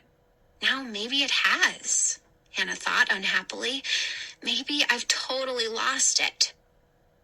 She turned the corner of the house and started toward the back door, her sneakers squishing on the soft, wet ground. The light over the porch sent a narrow cone of white light onto the concrete stoop. Hannah was nearly to the door when the dark figure, wrapped in black shadow, its red eyes glowing like hot coals, stepped into the light, blocking her path. "Hannah, stay away," it whispered, pointing menacingly at her with one long, shadowy finger. Chapter 16. Gripped with horror, Hannah thought she saw the shadow of an evil grin inside the deeper shadow that hovered over the stoop. "Hannah, stay away. Stay away from Danny." "No!" In her panic, Hannah didn't even realize that the howl came from her own throat. The red eyes glowed brighter in reaction to her scream. The fiery stare burned into her eyes, forcing her to shield her face with both hands. "Hannah, listen to my warning." The dreadful, dry whisper, the whisper of death. The sinewy black finger, outlined in the white porch light, pointed to her, threatened her again. And again Hannah cried out in a voice hoarse with terror, "No!" The dark figure swept closer, closer. And then the kitchen door swung open, throwing a long rectangle of light over the yard. "Hannah, Is that you? What's going on? Her father stepped into the light, his features knotted with concern, his eyes peering into the darkness through his square eyeglasses. Dad! Hannah's voice caught in her throat. Look out, Dad! He... Hannah pointed to empty air, pointed to the empty rectangle of light from the kitchen door, pointed to nothing. The shadow figure had disappeared once again. Her mind spinning in confusion, feeling dazed and terrified, she hurried past her father into the house. She had told her parents about the frightening dark figure with the glowing red eyes. Her father carefully searched the backyard, his flashlight playing over the lawn. He found no footprints in the soft, wet ground, no sign at all of an intruder. Hannah's mother had gazed intently at her, studying her, as if trying to find some kind of answer in Hannah's eyes. I'm not crazy, Hannah stammered angrily. Mrs. Fairchild's cheeks turned pink. I know that, she replied tensely. Should I call the police? There is nothing back there, Mr. Fairchild said, scratching his thinning brown hair, his eyeglasses reflecting the light from the kitchen ceiling.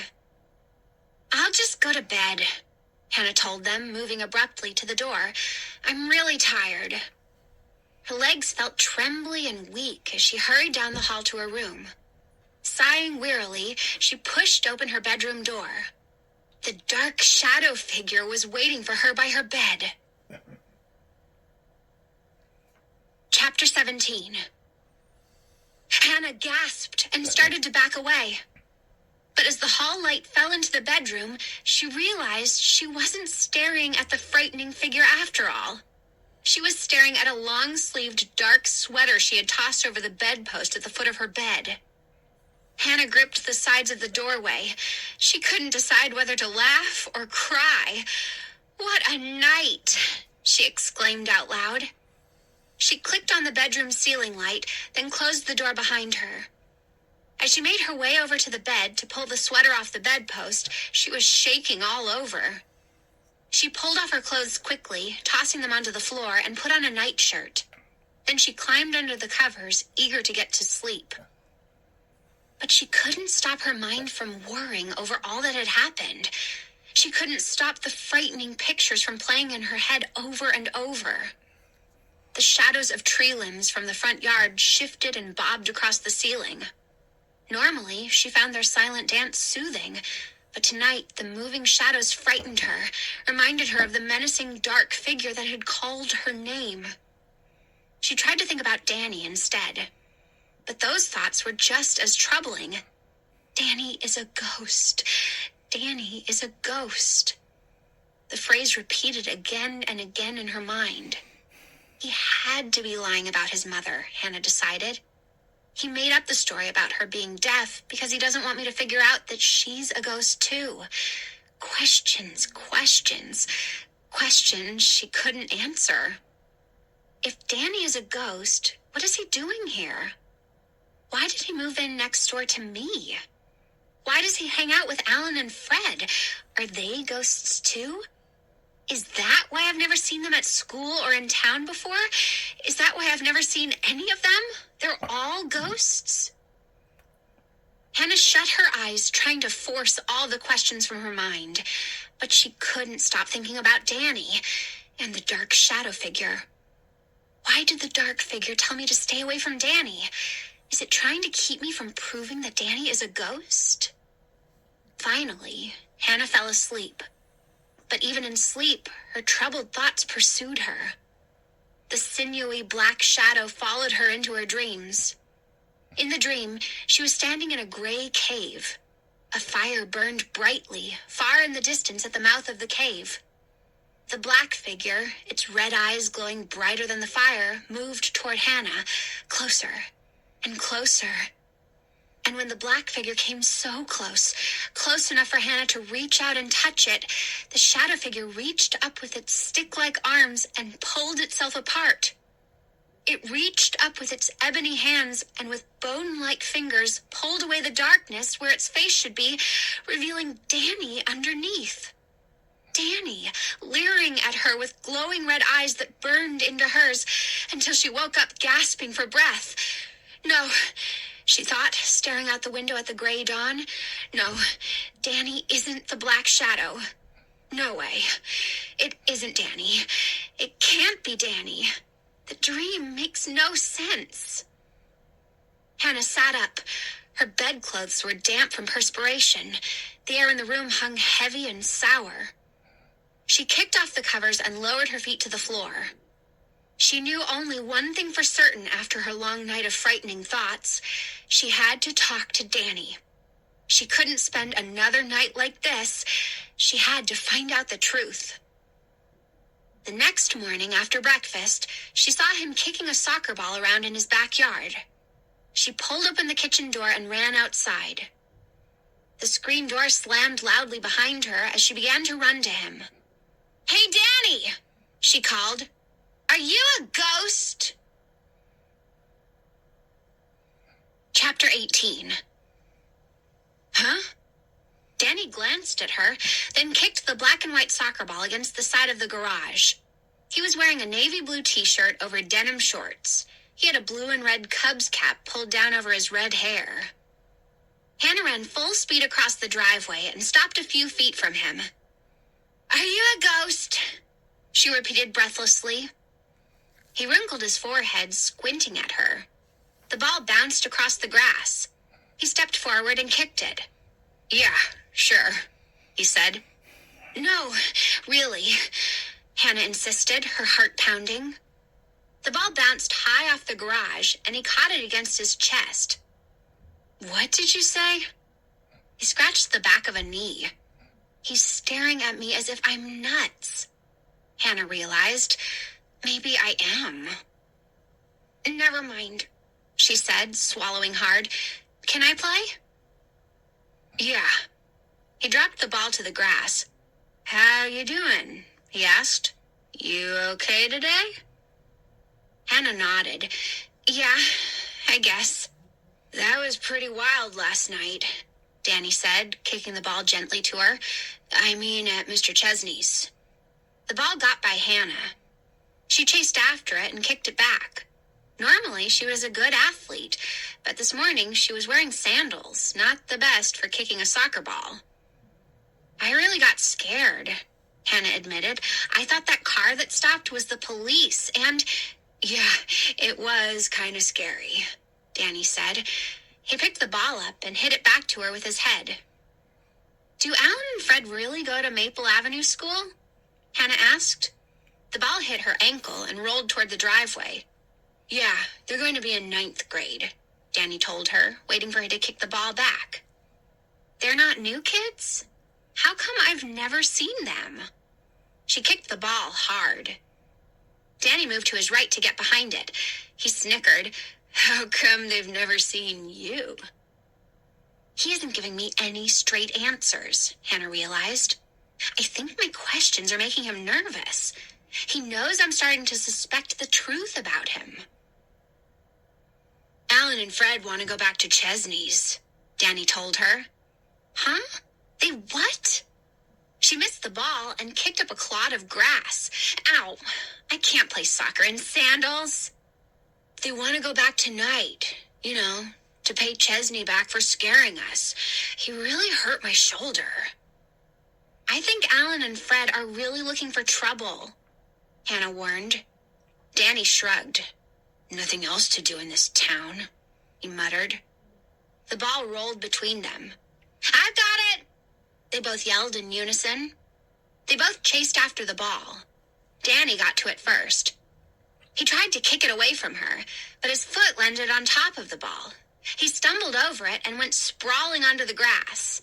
Hannah laughed and jumped over him to get to the ball. She kicked it against the side of the garage, then turned back to him, smiling triumphantly. "One for me," she declared. He sat up slowly, grass stains smearing the chest of his t-shirt. "Help me up." He reached up his hands to hers. Hannah reached to pull Danny up, and her hands went right through him. Chapter 19. They both uttered startled cries. "Hey, come on, help me up," Danny said. Her heart pounding, Hannah tried to grab his hands again, but again her hands went right through his. "Hey," Danny cried, his eyes wide with alarm. He jumped to his feet, staring at her hard. "I knew it," Hannah said softly, raising her hands to her cheeks. She took a step back, away from him. "Knew it? Knew what?" He continued to stare at her, his face filled with confusion. "What's going on, Hannah?" "Stop pretending," Hannah told him, suddenly feeling cold all over despite the bright morning sunshine. "I know the truth, Danny. You're a ghost." "Huh?" His mouth dropped open in disbelief. He pulled off his Cubs cap and scratched his hair, staring hard at her all the while. "You're a ghost," she repeated, her voice trembling. "Me?" he cried. "No way! Are you crazy? I'm not a ghost!" Without warning, he stepped in front of her and shot his hand out at her chest. Hannah gasped as his hand went right through her body. She didn't feel a thing. It was as if she weren't there. Danny cried out and jerked his hand back as if he had burned it. He swallowed hard, his expression tight with horror. You, he stammered. Hannah tried to reply, but the words caught in her throat. Giving her one last horrified glance, Danny turned and began running at full speed toward his house. Hannah stared helplessly after him until he disappeared through the back door. The door slammed hard behind him. Dazed, Hannah turned and began to run home. She felt dizzy. The ground seemed to spin beneath her. The blue sky shimmered and became blindingly bright. Her house tilted and swayed. "Danny's not the ghost," Hannah said out loud. "I finally know the truth. Danny's not the ghost. I am." Chapter 20. Hannah stepped up to the back door, then hesitated. "I can't go back in now," she thought. "I have to think. Maybe I'll take a walk or something." She closed her eyes, trying to force her dizziness away. When she opened them, everything seemed brighter, too bright to bear. Stepping carefully off the back stoop, she headed toward the front, her head spinning. "I'm a ghost. I'm not a real person anymore. I'm a ghost." Voices broke into Hannah's confused thoughts. Someone was approaching. She ducked out of sight behind the big maple tree and listened. "It's a perfectly lovely house." Hannah recognized Mrs. Quilty's voice. "My cousin from Detroit looked at it last week," another woman said. Hannah didn't recognize her. Peering out from behind the tree trunk, Hannah saw that it was a thin, haggard-looking woman wearing a yellow sundress. She and Mrs. Quilty were standing halfway up the drive, admiring Hannah's house. Afraid she might be seen, Hannah ducked back behind the tree. "Did your cousin like the house?" Mrs. Quilty asked her companion. "Too small," was the curt reply. "What a shame," Mrs. Quilty said with a loud sigh. "I just hate having an empty house on the block." "But it's not empty," Hannah thought angrily. "I live here. My whole family lives here, don't we?" "How long has it been vacant?" the other woman asked. "Ever since it was rebuilt," Hannah heard Mrs. Quilty reply. "You know, after that dreadful fire. I guess it was 5 years ago." "Fire?" Mrs. Quilty's friend asked. "That was before I moved here. Did the whole house burn down?" "Pretty much," Mrs. Quilty told her. "It was so dreadful, Beth. Such a tragedy. The family trapped inside. Such a beautiful family. A young girl, 2 little boys. They all died that night." "My dream," Hannah thought, gripping the tree trunk to hold herself up. "It wasn't a dream. It was a real fire. I really died that night. Tears streamed down Hannah's face. Her legs felt weak and trembly. She leaned against the rough bark of the tree and listened. How did it happen? Beth, Mrs. Quilty's friend, asked. Do they know what started the fire? Yes, the kids had some kind of campfire out back, behind the garage, Mrs. Quilty continued. When they went inside, they didn't put it out completely. The house caught fire after they'd gone to sleep. It spread so quickly. Hannah saw the two women peering thoughtfully at the house from their position on the driveway. They were shaking their heads. The house was gutted, then completely rebuilt, Mrs. Quilty was saying. But no one ever moved in. It's been 5 years. Can you imagine? I've been dead for 5 years, Hannah thought, letting the tears roll down her cheeks. No wonder I didn't know Danny or his friends. No wonder I haven't gotten any letters from Janie. No wonder I haven't heard from any of my friends. I've been dead for 5 years. Now Hannah understood why sometimes time seemed to stand still, and sometimes it floated by so quickly. Ghosts come and go, she thought sadly. Sometimes I'm solid enough to ride a bike or kick a soccer ball. And sometimes I'm so flimsy, someone's hand goes right through me. Hannah watched the two women make their way down the block until they disappeared from view. Clinging to the tree trunk, she made no attempt to move. It was all beginning to make sense to Hannah. The dream-like summer days, the loneliness, the feeling that something wasn't right. But what about Mom and Dad? She asked herself, pushing herself away from the tree. What about the twins? Do they know? Do they know that we're all ghosts? Mom! She shouted, running to the front door. Mom! She burst into the house and ran through the hall to the kitchen. Mom! Mom! Where are you? Bill? Herb? Silence. No one there. They were all gone. Chapter 21. Where are you? Hannah cried aloud. Mom! Bill! Herb! Were they gone forever? We're all ghosts, she thought miserably. All. And now they've left me here by myself. Her heart pounding, she gazed around the kitchen. It was bare. Empty. No cereal boxes on the counter where they were usually kept. No funny magnets on the refrigerator. No curtains on the window. No clock on the wall. No kitchen table. Where are you? Hannah called desperately. She pushed away from the counter and went running through the house. All empty. All bare. No clothing, no furniture, no lamps or posters on the wall or books in the bookshelves. Gone. Everything gone. They've left me here. A ghost all by myself. I've got to talk to someone, she said aloud. Anyone. She searched desperately for a telephone until she found a red one on the bare kitchen wall. Who can I call? Who? No one. I'm dead. I've been dead for 5 years. She picked up the receiver and brought it to her ear. Silence. The phone was dead too. With a hopeless cry, Hannah let the receiver fall to the floor. Her heart thudding, tears once again rolling down her cheeks, she flung herself down onto the bare floor.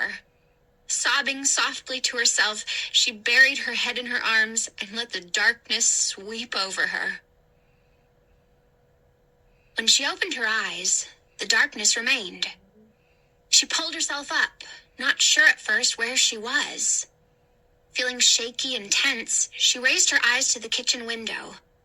Outside, the sky was blue-black. Night.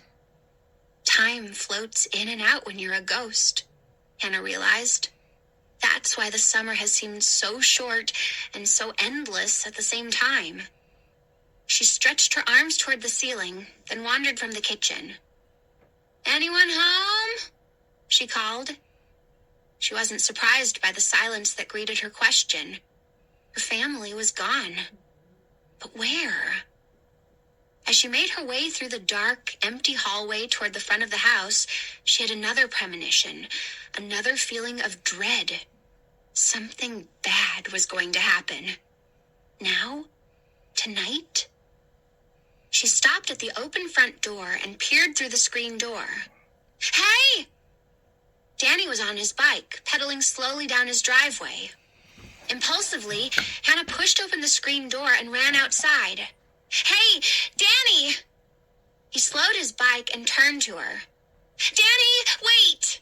she called, running across her yard toward him. "No, please!" His face filled with fright. He raised both hands as if to shield himself. "Danny!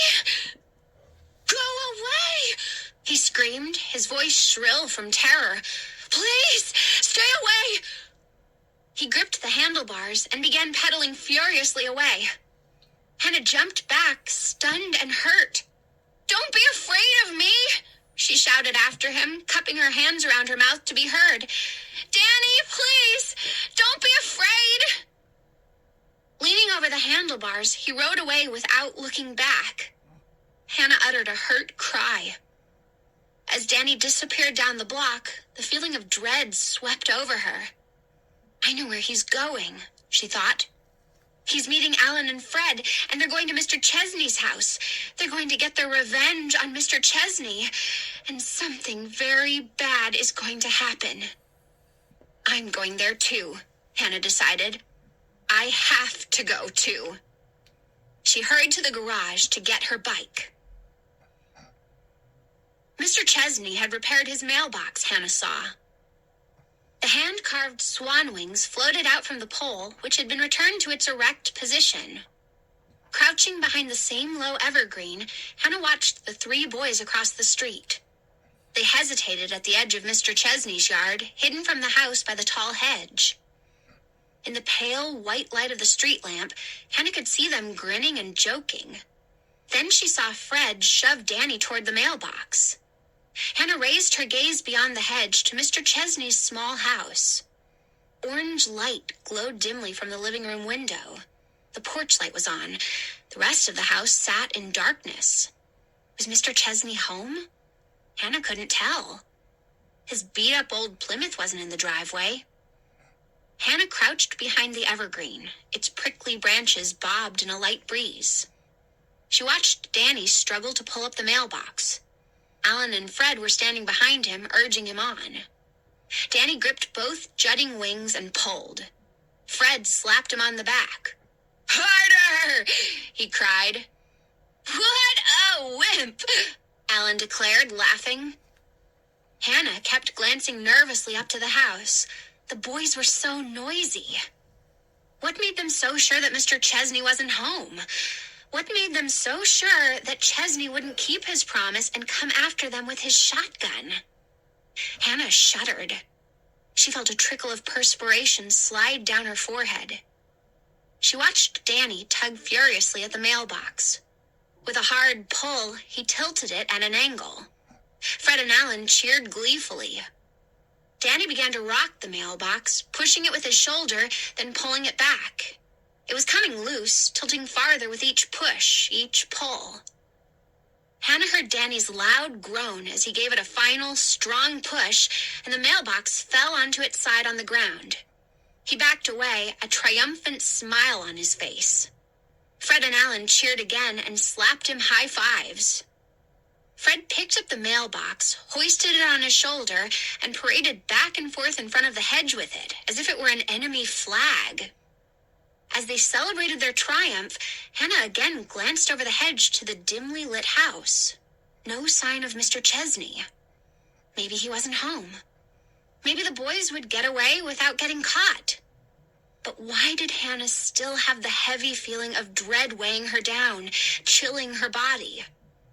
She gasped as she saw a shadow slide past the corner of the house. Mr. Chesney? No. Squinting hard into the dim light, Hannah felt her heart begin to thud against her chest. No one there. But what was that shadow? She had definitely seen it, a shape darker than the long night shadows slithering against the grayness of the house. The boys' loud voices interrupted her thoughts, drawing her attention away from the house. Fred had tossed the mailbox into the hedge. Now they had moved toward the driveway. They were discussing something, arguing loudly. Alan laughed. Fred gave Alan a playful shove. Danny was saying something, but Hannah couldn't hear his words. "Get away," Hannah urged them in her mind. "Get away from there. You pulled your stupid prank, had your stupid revenge. Now get away before you get caught." The evergreen limbs bobbed silently in a gust of hot wind. Hannah stepped back into the darkness, her eyes on the boys. They were huddled together at the bottom of the driveway. They were talking excitedly, all three at once. Then Hannah saw a flicker of light. It glowed for a moment, then went out. It was a match, Hannah realized. Alan was holding a large box of kitchen matches. Hannah glanced nervously at the house. All was still. No Mr. Chesney. No shadows slithering across the wall. "Go home. Please go home," she silently urged the boys. But to her dismay, they turned and began jogging up the gravel driveway. They ducked low as they ran, trying not to be seen from the house.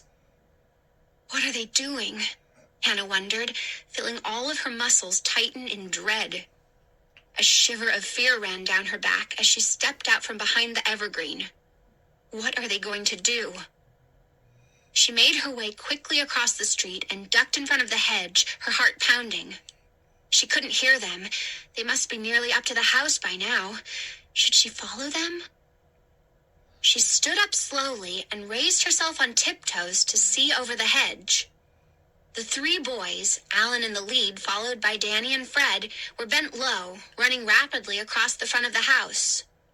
Caught in the dim orange glow of light from the window, Hannah could see their determined expressions. Where are they going? What are they planning? Hannah watched them run into the darkness around the side of the house. Still no sign of Mr. Chesney. Keeping close to the hedge, Hannah made her way to the driveway. Then, without thinking about it, without even realizing it, she was running too. She stopped short as she saw Alan shoving Danny up into an open window. Then Fred stepped forward, lifted his hands to the window ledge, and allowed Alan to give him a boost. "No, please," Hannah wanted to cry. "Don't go into the house. Don't go in there." But she was too late. All three of them had climbed into the house. Breathing hard, Hannah began to creep toward the window. But halfway there, she felt something grab her leg and hold her in place. Chapter 22. Hannah uttered a silent cry. She struggled to free her leg and quickly realized she had stepped into a coiled garden hose. Exhaling loudly, she lifted her foot out of it and crept the rest of the way to the open window. This side of the house was covered in darkness. The window was too high for Hannah to see into the room. Standing beneath the window, Hannah could hear the boys' sneakers thudding on bare floorboards. She could hear whispering voices and high-pitched, muffled laughter. What are they doing in there? She wondered, her entire body tight with fear. Don't they realize how much trouble they could get into? Bright lights against the side of the house made Hannah jump back with a startled cry. She dropped to the ground and spun around, and saw headlights through the tall hedge. Car headlights floating toward the driveway. Mr. Chesney? Was he returning home? Returning home in time to catch the three intruders in his house? Hannah opened her mouth to call out a warning to the boys, but her voice caught in her throat. The headlights floated past. The darkness rolled back over the yard. The car rumbled silently on. It wasn't Mr. Chesney, Hannah realized. She struggled to her feet and returned to her place below the window. She decided she had to let the boys know she was there. She had to get them out of there. "Danny!" she called, wrapping her hands around her mouth as a megaphone. "Get out! Come on, get out now!" The feeling of dread weighed her down. She shouted up to the window again. "Come out! Hurry, please!"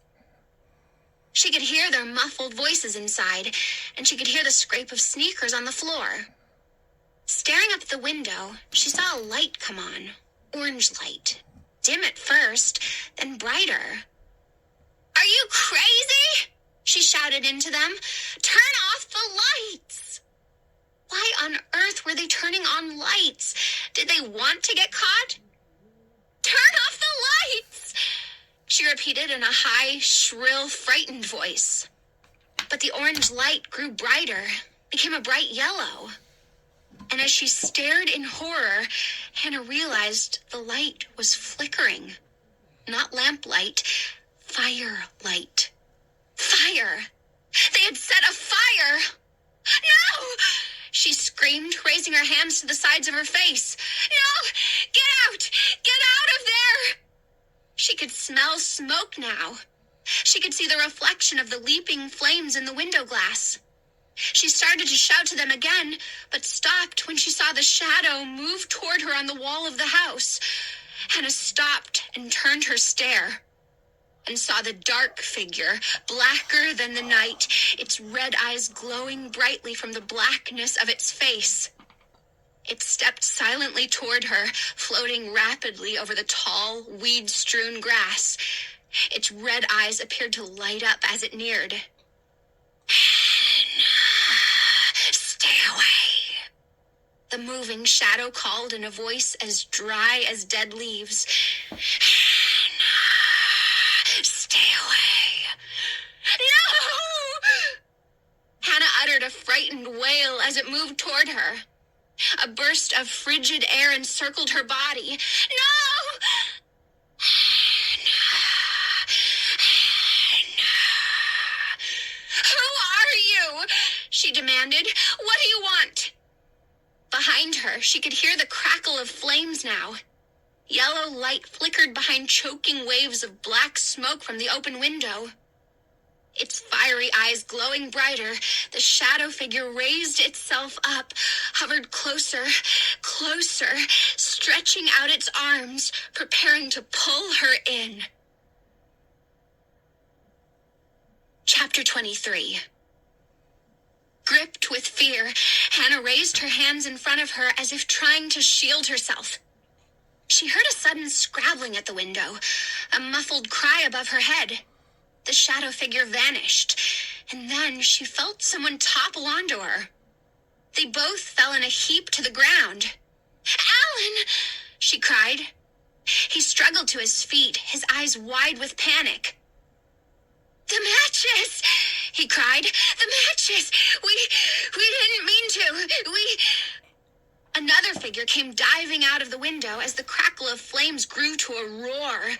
Fred landed hard on his elbows and knees. Hannah stared at his dazed face in the darting orange light. "Fred, are you okay?" "Danny," he muttered, gazing at her with horror. "Danny's in there. He can't get out." "Huh?" Hannah leapt to her feet. "Danny's trapped in the fire. He's going to burn!" Alan cried. "We have to get help," Fred said, shouting over the roar of the flames. He pulled Alan by the arm. The two boys took off, running unsteadily across the yard toward the house next door. Bright orange and yellow flames licked at the windowsill above Hannah's head. "I have to save Danny," she thought. She took a deep breath, gazing up at the flickering, flashing light of the fire. Then she started toward the open window. But before she could take a step, the light from the window disappeared. The shadow rose in front of her. "Hannah, go away." Its frightening, harsh whisper was so close to her face. "Go away." "No!" Hannah screamed, forgetting her fear. "I have to save Danny."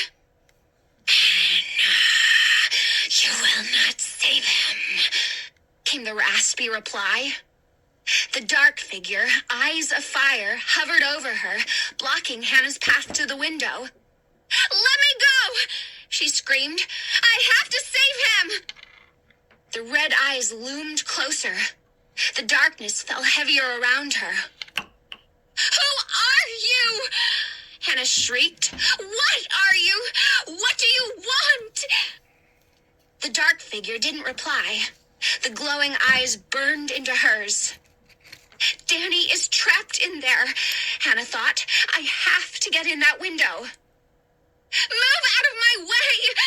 she screamed, and in her desperation, she reached out with both hands, grabbed the dark figure by the shoulders, and tried to shove it out of the way. To Hannah's shock, the figure felt solid. With a determined cry, she raised her hands to its face and tugged. The darkness that cloaked its face fell away, and beneath the darkness, Danny's face was revealed. Chapter 24. Hannah stared in horror and disbelief, struggling to breathe. The sour odor choked her.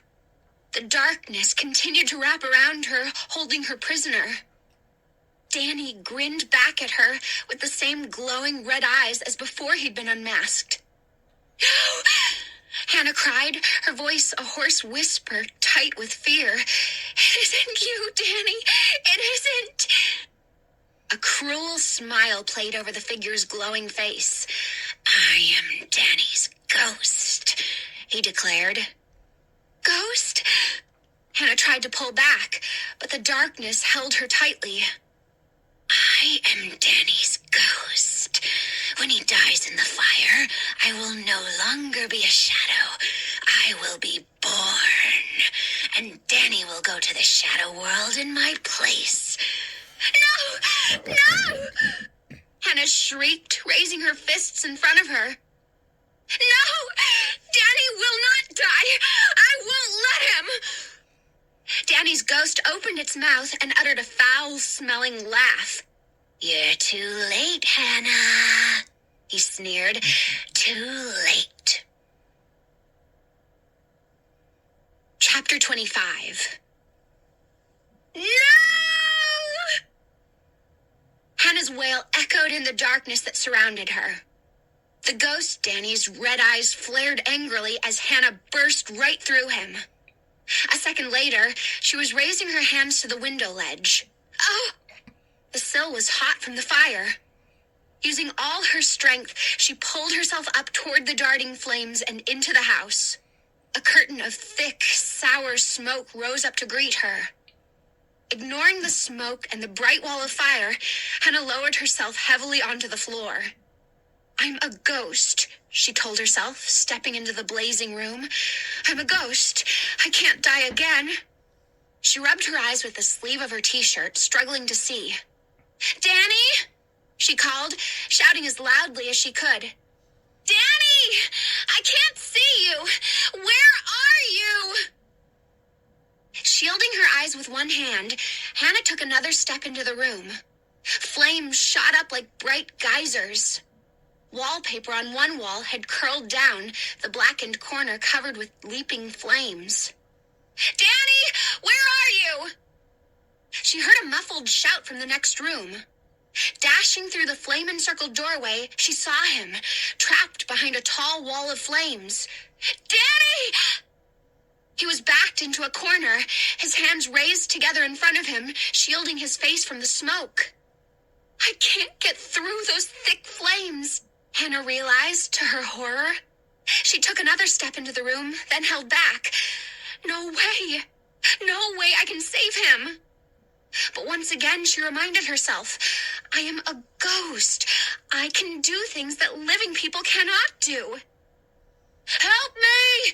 Help me!" Danny's voice sounded tiny and far away behind the leaping waves of flame. Without another second's hesitation, Hannah sucked in a deep breath, held it, and leapt into the flames. "Help me!" He stared at her, his eyes blank. He didn't seem to see her. "Help! Come on! She grabbed his hand and tugged. "Let's go!" The flames bent toward them like fiery arms reaching to grab them. "Come on!" She tugged again, but he held back. "We can't make it." "Yes, we have to," she shouted. The heat burned her nostrils. She shut her eyes against the blinding yellow brightness. "We have to." She grabbed his hand with both of hers and pulled. Black smoke swirled around them. Choking, she shut her eyes and pulled him into the searing, blistering heat of the flames. Into the flames. Through them. Coughing and choking. Dripping with perspiration from the furnace-like heat. Pulled him. Pulled blindly. Pulled with all her might. She didn't open her eyes until they were at the window. She didn't breathe until they had tumbled to the cool darkness of the ground. Then, on her hands and knees, panting so loudly, gasping for clean air, she gazed up. There was the shadow figure near the house, twisting in flames. As the fire consumed it, it raised its dark arms toward the sky and vanished without making a sound. With a relieved sigh, Hannah lowered her gaze to Danny. He was lying sprawled on his back, a dazed expression on his face. "Hannah," he whispered hoarsely. "Hannah, thanks." She felt a smile start to cross her face. Everything turned bright as the wall of flames. Then everything went black. Chapter 26. Danny's mother leaned over him, pulling the light blanket up to his chest. "How are you feeling?" she asked softly. It was 2 hours later. Danny had been treated by the paramedics who arrived shortly after the firefighters. They told his worried mother that he was suffering from smoke inhalation and had a few minor burns. After treating the burns, they drove Danny and Mrs. Anderson home in an ambulance. Now Danny lay in bed, staring up at her, still feeling groggy and dazed. Mrs. Quilty stood anxiously in the corner, her arms clasped tensely in front of her, looking on in silence. She had hurried over to see what the commotion was. I'm okay, I guess," Danny said, pulling himself up a bit on the pillow. "I'm just a little tired." His mother pushed a lock of blonde hair off her forehead as she stared down at him, reading his lips. "However did you get out? How did you get out of the house?" "It was Hannah," Danny told her. "Hannah pulled me out." "Who?" Mrs. Anderson nodded her face in confusion. "Who is Hannah?" "You know," Danny replied impatiently. "The girl next door." "There's no girl next door," his mother said. "Is there, Molly?" She turned to read Mrs. Quilty's lips. Mrs. Quilty shook her head. "The house is empty." Danny sat up straight. "Her name is Hannah Fairchild. She saved my life, Mom." Mrs. Quilty tisk-tisked sympathetically. "Hannah Fairchild is the girl who died 5 years ago," she said quietly. "Poor Danny is a bit delirious, I'm afraid." "Just lie back," Danny's mother said, gently pushing him back onto the pillow. "Get some rest. You'll be fine." "But where is Hannah? Hannah is my friend," Danny insisted. Hannah watched the scene from the doorway. The 3 people in the room couldn't see her, she realized. She had saved Danny's life, and now the room and the people in it were growing faint, fading to gray. Maybe that's why my family and I came back after 5 years, Hannah thought. Maybe we came back to save Danny from dying in a fire as we did. "Hannah! Hannah!" A voice called to her, a sweet, familiar voice from far away. "Is that you, Mom?" Hannah called. "Time to come back," Mrs. Fairchild whispered. "You must leave now, Hannah. It's time to come back." "Okay, Mom." She gazed into the bedroom at Danny, lying peacefully on his pillow. He was fading away now, fading to gray. Hannah squinted into the solid grayness. The house, she knew, was fading. The earth was fading from her sight. "Come back, Hannah," her mother whispered. "Come back to us now." Hannah could feel herself floating now, and as she floated, she gazed down, her last look at Earth. "I can see him, Mom," she said excitedly, brushing the tears off her cheeks. "I can see Danny in his room, but the light is getting faint, so faint." "Hannah, come back to us," her mother whispered, calling her home. "Danny, remember me!" Hannah cried as Danny's face appeared clearly in the misty gray. Could he hear her? Could he hear her calling to him? She hoped so.